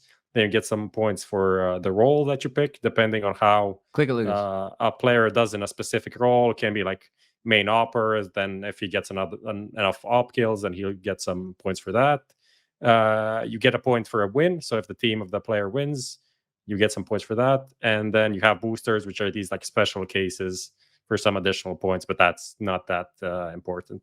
And then you have a budget, and you have to pick within that budget, right, for the players. That I think was the same when in Dream Team even back yeah, then. Compared to Dream Team, the thing that you don't have selling. You can't sell players, so you just pick a 5, and then you adjust with these boosters throughout the tournament. That's kind of the live feature. But yeah, that's more or less it. We're going to pick a team here. shox, who's going to play well from your team? Who's cheap? Lucas, scroll down to Vitality. We're about to show shox how much he costs here. So each of the valuations, right, Prof or Striker, are off of like recent performances, right? Like yeah, I think 3 months. I think it's like 6 months even. actually. Yeah, last 6 months, and also the world ranking within the event. There's some factor that comes into play with the price as well. So if, let's say, a player has a 1.0 rating, but he's in the 30th team, he'll have a lower price than a player with the same ranking in the number 1 team, right? Okay. Yeah. And how much do you got at the 1 beginning? million. $1 million. $1 million. Yeah. You guys aren't cheap. Yeah, like 200,000 is like the baseline, and then like if you're below average, you're going to be below that, and if you're above average, you're going to be above that, right? So ZywOo was 241,000. Simple is the most expensive player, right? Simple is the most expensive player. He gets you the most points, right? But the problem is trying to get players around that. So what we do is we try and make a team with all this, with the matches that are coming up and stuff. And there's certain things like, for example, you can give Boomich like the traded role, where like he has to be traded 5 times in a match, and you get extra points for that shit. So we're able to throw together a team here, boys. I'm gonna run to the bathroom. Prof, you wanna Prof or Striker, get this one going. All right, I think shox should tell us from Vitality to one player that he thinks makes the most sense to pick, considering the prices, right? Yeah. ZywOo is probably too expensive. I will pick misutaa. You think misutaa? Yeah. How much was he? It's like 199. Yeah, 97. So he's just under the average. So he's not a budget pick. He's just like a baseline, let's say. So if he does well, that's kind of a nice player to have. Okay, let's go with you, Striker. Do you have a player that makes sense to pick up? This is EPL Playoffs, right? Yeah. Yes. So the problem is like I have like a bad quality on the screen share, so I have to just go into the game myself just to. Plopski 185. Take Plopski. Plopski is pretty cheap, but they're playing against mouz. So if they get eliminated early, that's also not good for you. Okay. Because for every match that they don't play, let's say NIP goes out, for every next they get some minus points, and then that's also not great. What about Perfecto? I think Perfecto. Perfecto. Perfecto is a good pick. Oh, yeah. Also, Yeah, also yeah. under. He's 195 only. Yeah. And now And we have. why not Beat? Because Beat is Yeah, really it's pushing these 205 as days. well. Yeah, it's not. I was thinking about one of them. Yeah, Okay, it's now one we or the don't. other, Yeah, We- yeah. Two is good, I believe. or And both of them. Yeah. they're on the other side of Vitality, who's obviously going to get to the final. Yeah, so that's perfect. That's Oh, yeah. perfect. What have I And missed? then We have a. we have Yeah, a so lineup. basically, if you want to take it the best, you take two players, from two teams who you think is gonna be in the final, yeah, That's and one way to do one who can go in the semi. Yeah, something like that. How much money we got left? I mean, we picked. Now we're like actually like 400,000 still or something. Nice. yeah, we went We for went for like middle of the whatever you call it. Middle of the table. Yeah, like everybody's like Misutaa? around 200,000. Yeah, Misutaa, Misutaa, Perfecto. Bit, and Perfecto. What do you think? Like, if we get like a Crims, can you Crims get is cheap. Can you get a Crims? He's at the bottom. How much Crims is is it? actually really good value. 169. Oh my god. He's so cheap. He's super cheap. So pick him, and let me see. And then just get who can we get who's like expensive? Oh my god, you Can can we get get- a lot of players. Can we get ZywOo? ZywOo? with this? Yeah, I think Can you we can. get? I think we're missing. Yeah, we're missing. Like, Oh, and How just. much? So change Perfecto to or the other. Oh no, we have both. Never mind. Damn. How much was it? We're missing like 7K, I think. 7,000. So we can remove Bit, add ZywOo, and And then let's figure see. out who's best. Yeah, let's see who's left over from the. Okay. We have refresh. Refresh is not a bad shout, honestly, because he's been looking a lot better than he had like the 3 True. months before. So I That's think true. Yeah, refresh is not a bad shout. I wouldn't touch complexity. I don't expect much from them. No, they're gonna lose first round to Vitality. Yeah, definitely. Maybe a Graham from Liquid if we have some faith in them. I don't. Is that Kenzie? Kenzie had a really good group stage. We can't put them. Yeah, too but much of into course it. you're But gonna the- lose him after you. Yeah, you're right. They're Yeah. playing Right. Navi And we already immediately. have Crims. Okay, So- wait. Who do we have? I mean, I think refresh is literally the best option. That's I mean, we so Misutaa, far. Perfecto, Crims, ZywOo. We could get Boomage, but yeah, because then you could just Yeah, put Boomage down yeah, for the roles of like yeah, winning, yeah, right? yeah. Like the Right. in-game leader and stuff. Sure. Agree. And they're going to go deep, but the problem is Boomage individually could hemorrhage some points. So is there a better pick than Boomage? That's the question. But probably not going deep in the tournament, though, right? I mean, you could Grim- also like Grim has a 109 rating Okay. at the event so far. Okay, that's pretty good. But to be fair, remember they farmed against noobs. But they're playing. Yeah, but that's the kind of the issue with Fnatic. But we don't expect much of them anyway. Like if Crims loses everything, it's not a big deal with his. I don't know who's gonna make the call.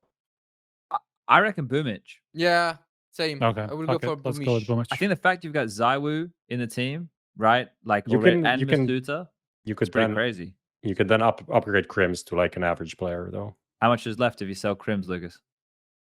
or Perfecto. I don't know. Not that much. Hey, actually. Plopsky. You want Plopsky? Is it gonna be? No, Dexter, probably not. no. Nico's not a bad. Yeah, but the thing is, if you want them to go, no, I think No, JaCkz instead of Crims. Oof. I don't think that's an upgrade. Well, though. because ZywOo's going to get the AWP role, though. So Yeah, okay. No, then Um, Crims, honestly. just put in Crims. I think. Fuck it. Yeah, it's fine. Alright, There's not an obvious upgrade here. all right, this Unless is we expect Snappy to drop Don't 40, put Jackie in 40 there. again. Put Crims in. Crims Put is in better value Crims. for money. Just go up to the top a second. I think we can actually. Maybe we can replace somebody else, though. Can we do? Perfecto for bit. Yeah, we can do electronic. Ah, yeah, that will be a good one. Perfect But- for bit. Yeah, Perfecto for a bit. I think that's okay. Just sell Perfecto, get bit. Yeah. Okay, that's a pretty good team. Yeah, All right, I call like it. it. Let's lock it Not in. bad. Let's lock it in. All right. I reckon we call the show there, boys. This has been 3 hours. We've done Yes. 3 hours here. It has been a very good show, shox. You have given us a lot of information. We've gone through a lot of stuff. And I'm surprised how much we got through. And you said you were worried about your English. You fucking nailed it. Like Thank you, bro. without a doubt, one of our most entertaining guests. Oh, Like, I'm you've gonna got- be red. I think your personality and just the fact, like you're talking about JaCkz, you know, being a lovely human being. I think you fall into that category as well. Because every time we talk to you, every time we see you on broadcast and stuff, you're always energetic and happy and putting out a good positive vibe, right? And we need more of that because you got too many negative people like me in the world.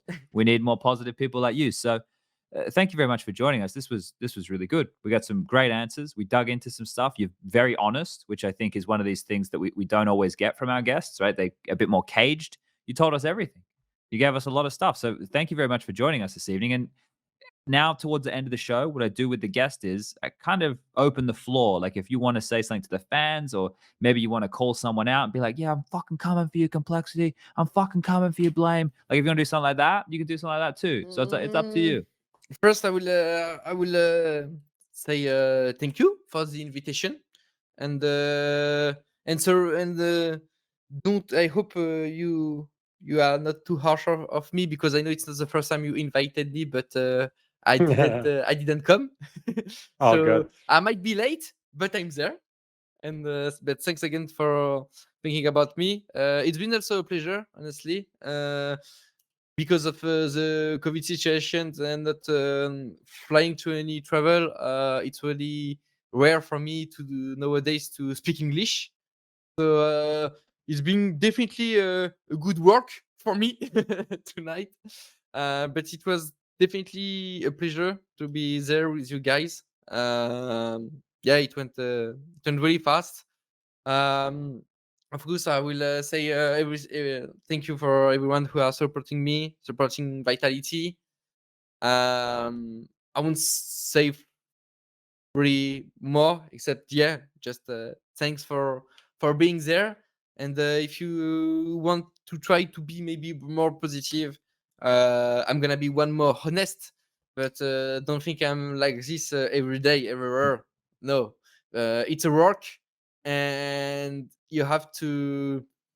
It's like going to the gym.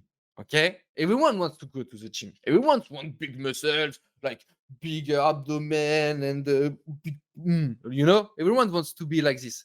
And you know what? There is one day you go and you say, okay, this one, it is the day I go to the gym. You go 1 day, 2 day, 3 day.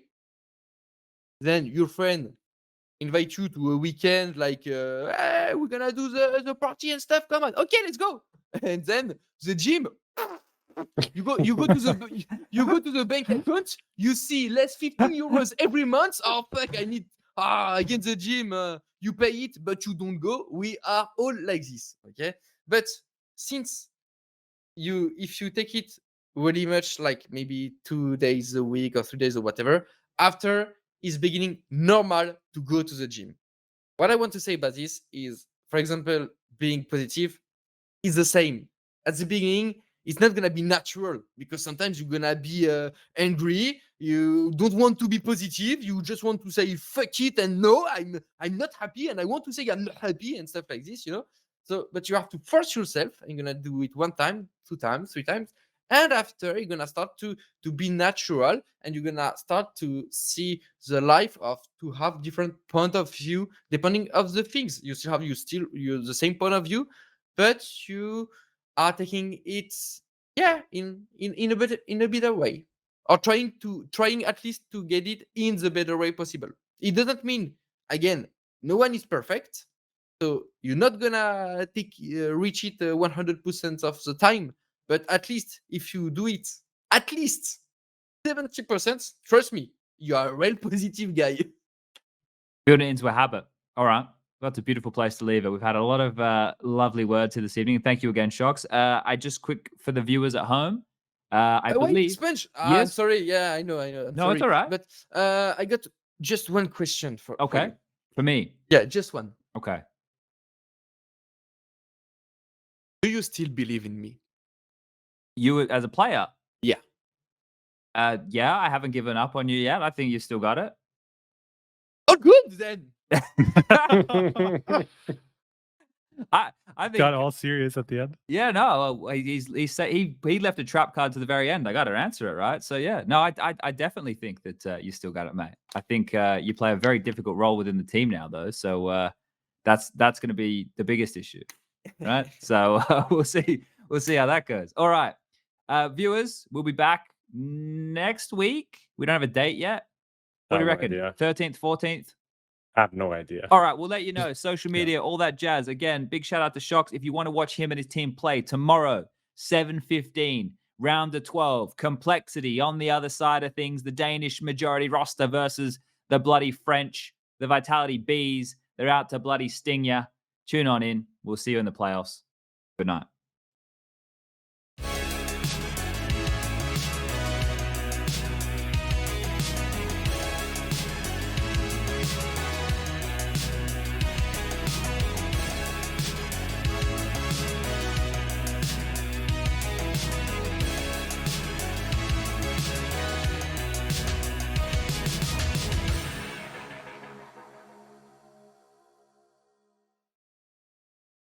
Add some fun to your space with Xtrfy, designed in Sweden with focus on quality products built on experience. You're looking at Project 4, their 4th generation of products with super cool colorways to stand out, with matching sets to satisfy with a solid B4 bungee, lightweight ergonomic M4 mouse, the K4 keyboard is fantastic, all of which are performance focused, and finish it off with colorful GP4 mouse mats that are bold in design and smooth on the surface. The retro theme in particular has got the feels. Complete your setup with Xtrfy. No regrets, guaranteed.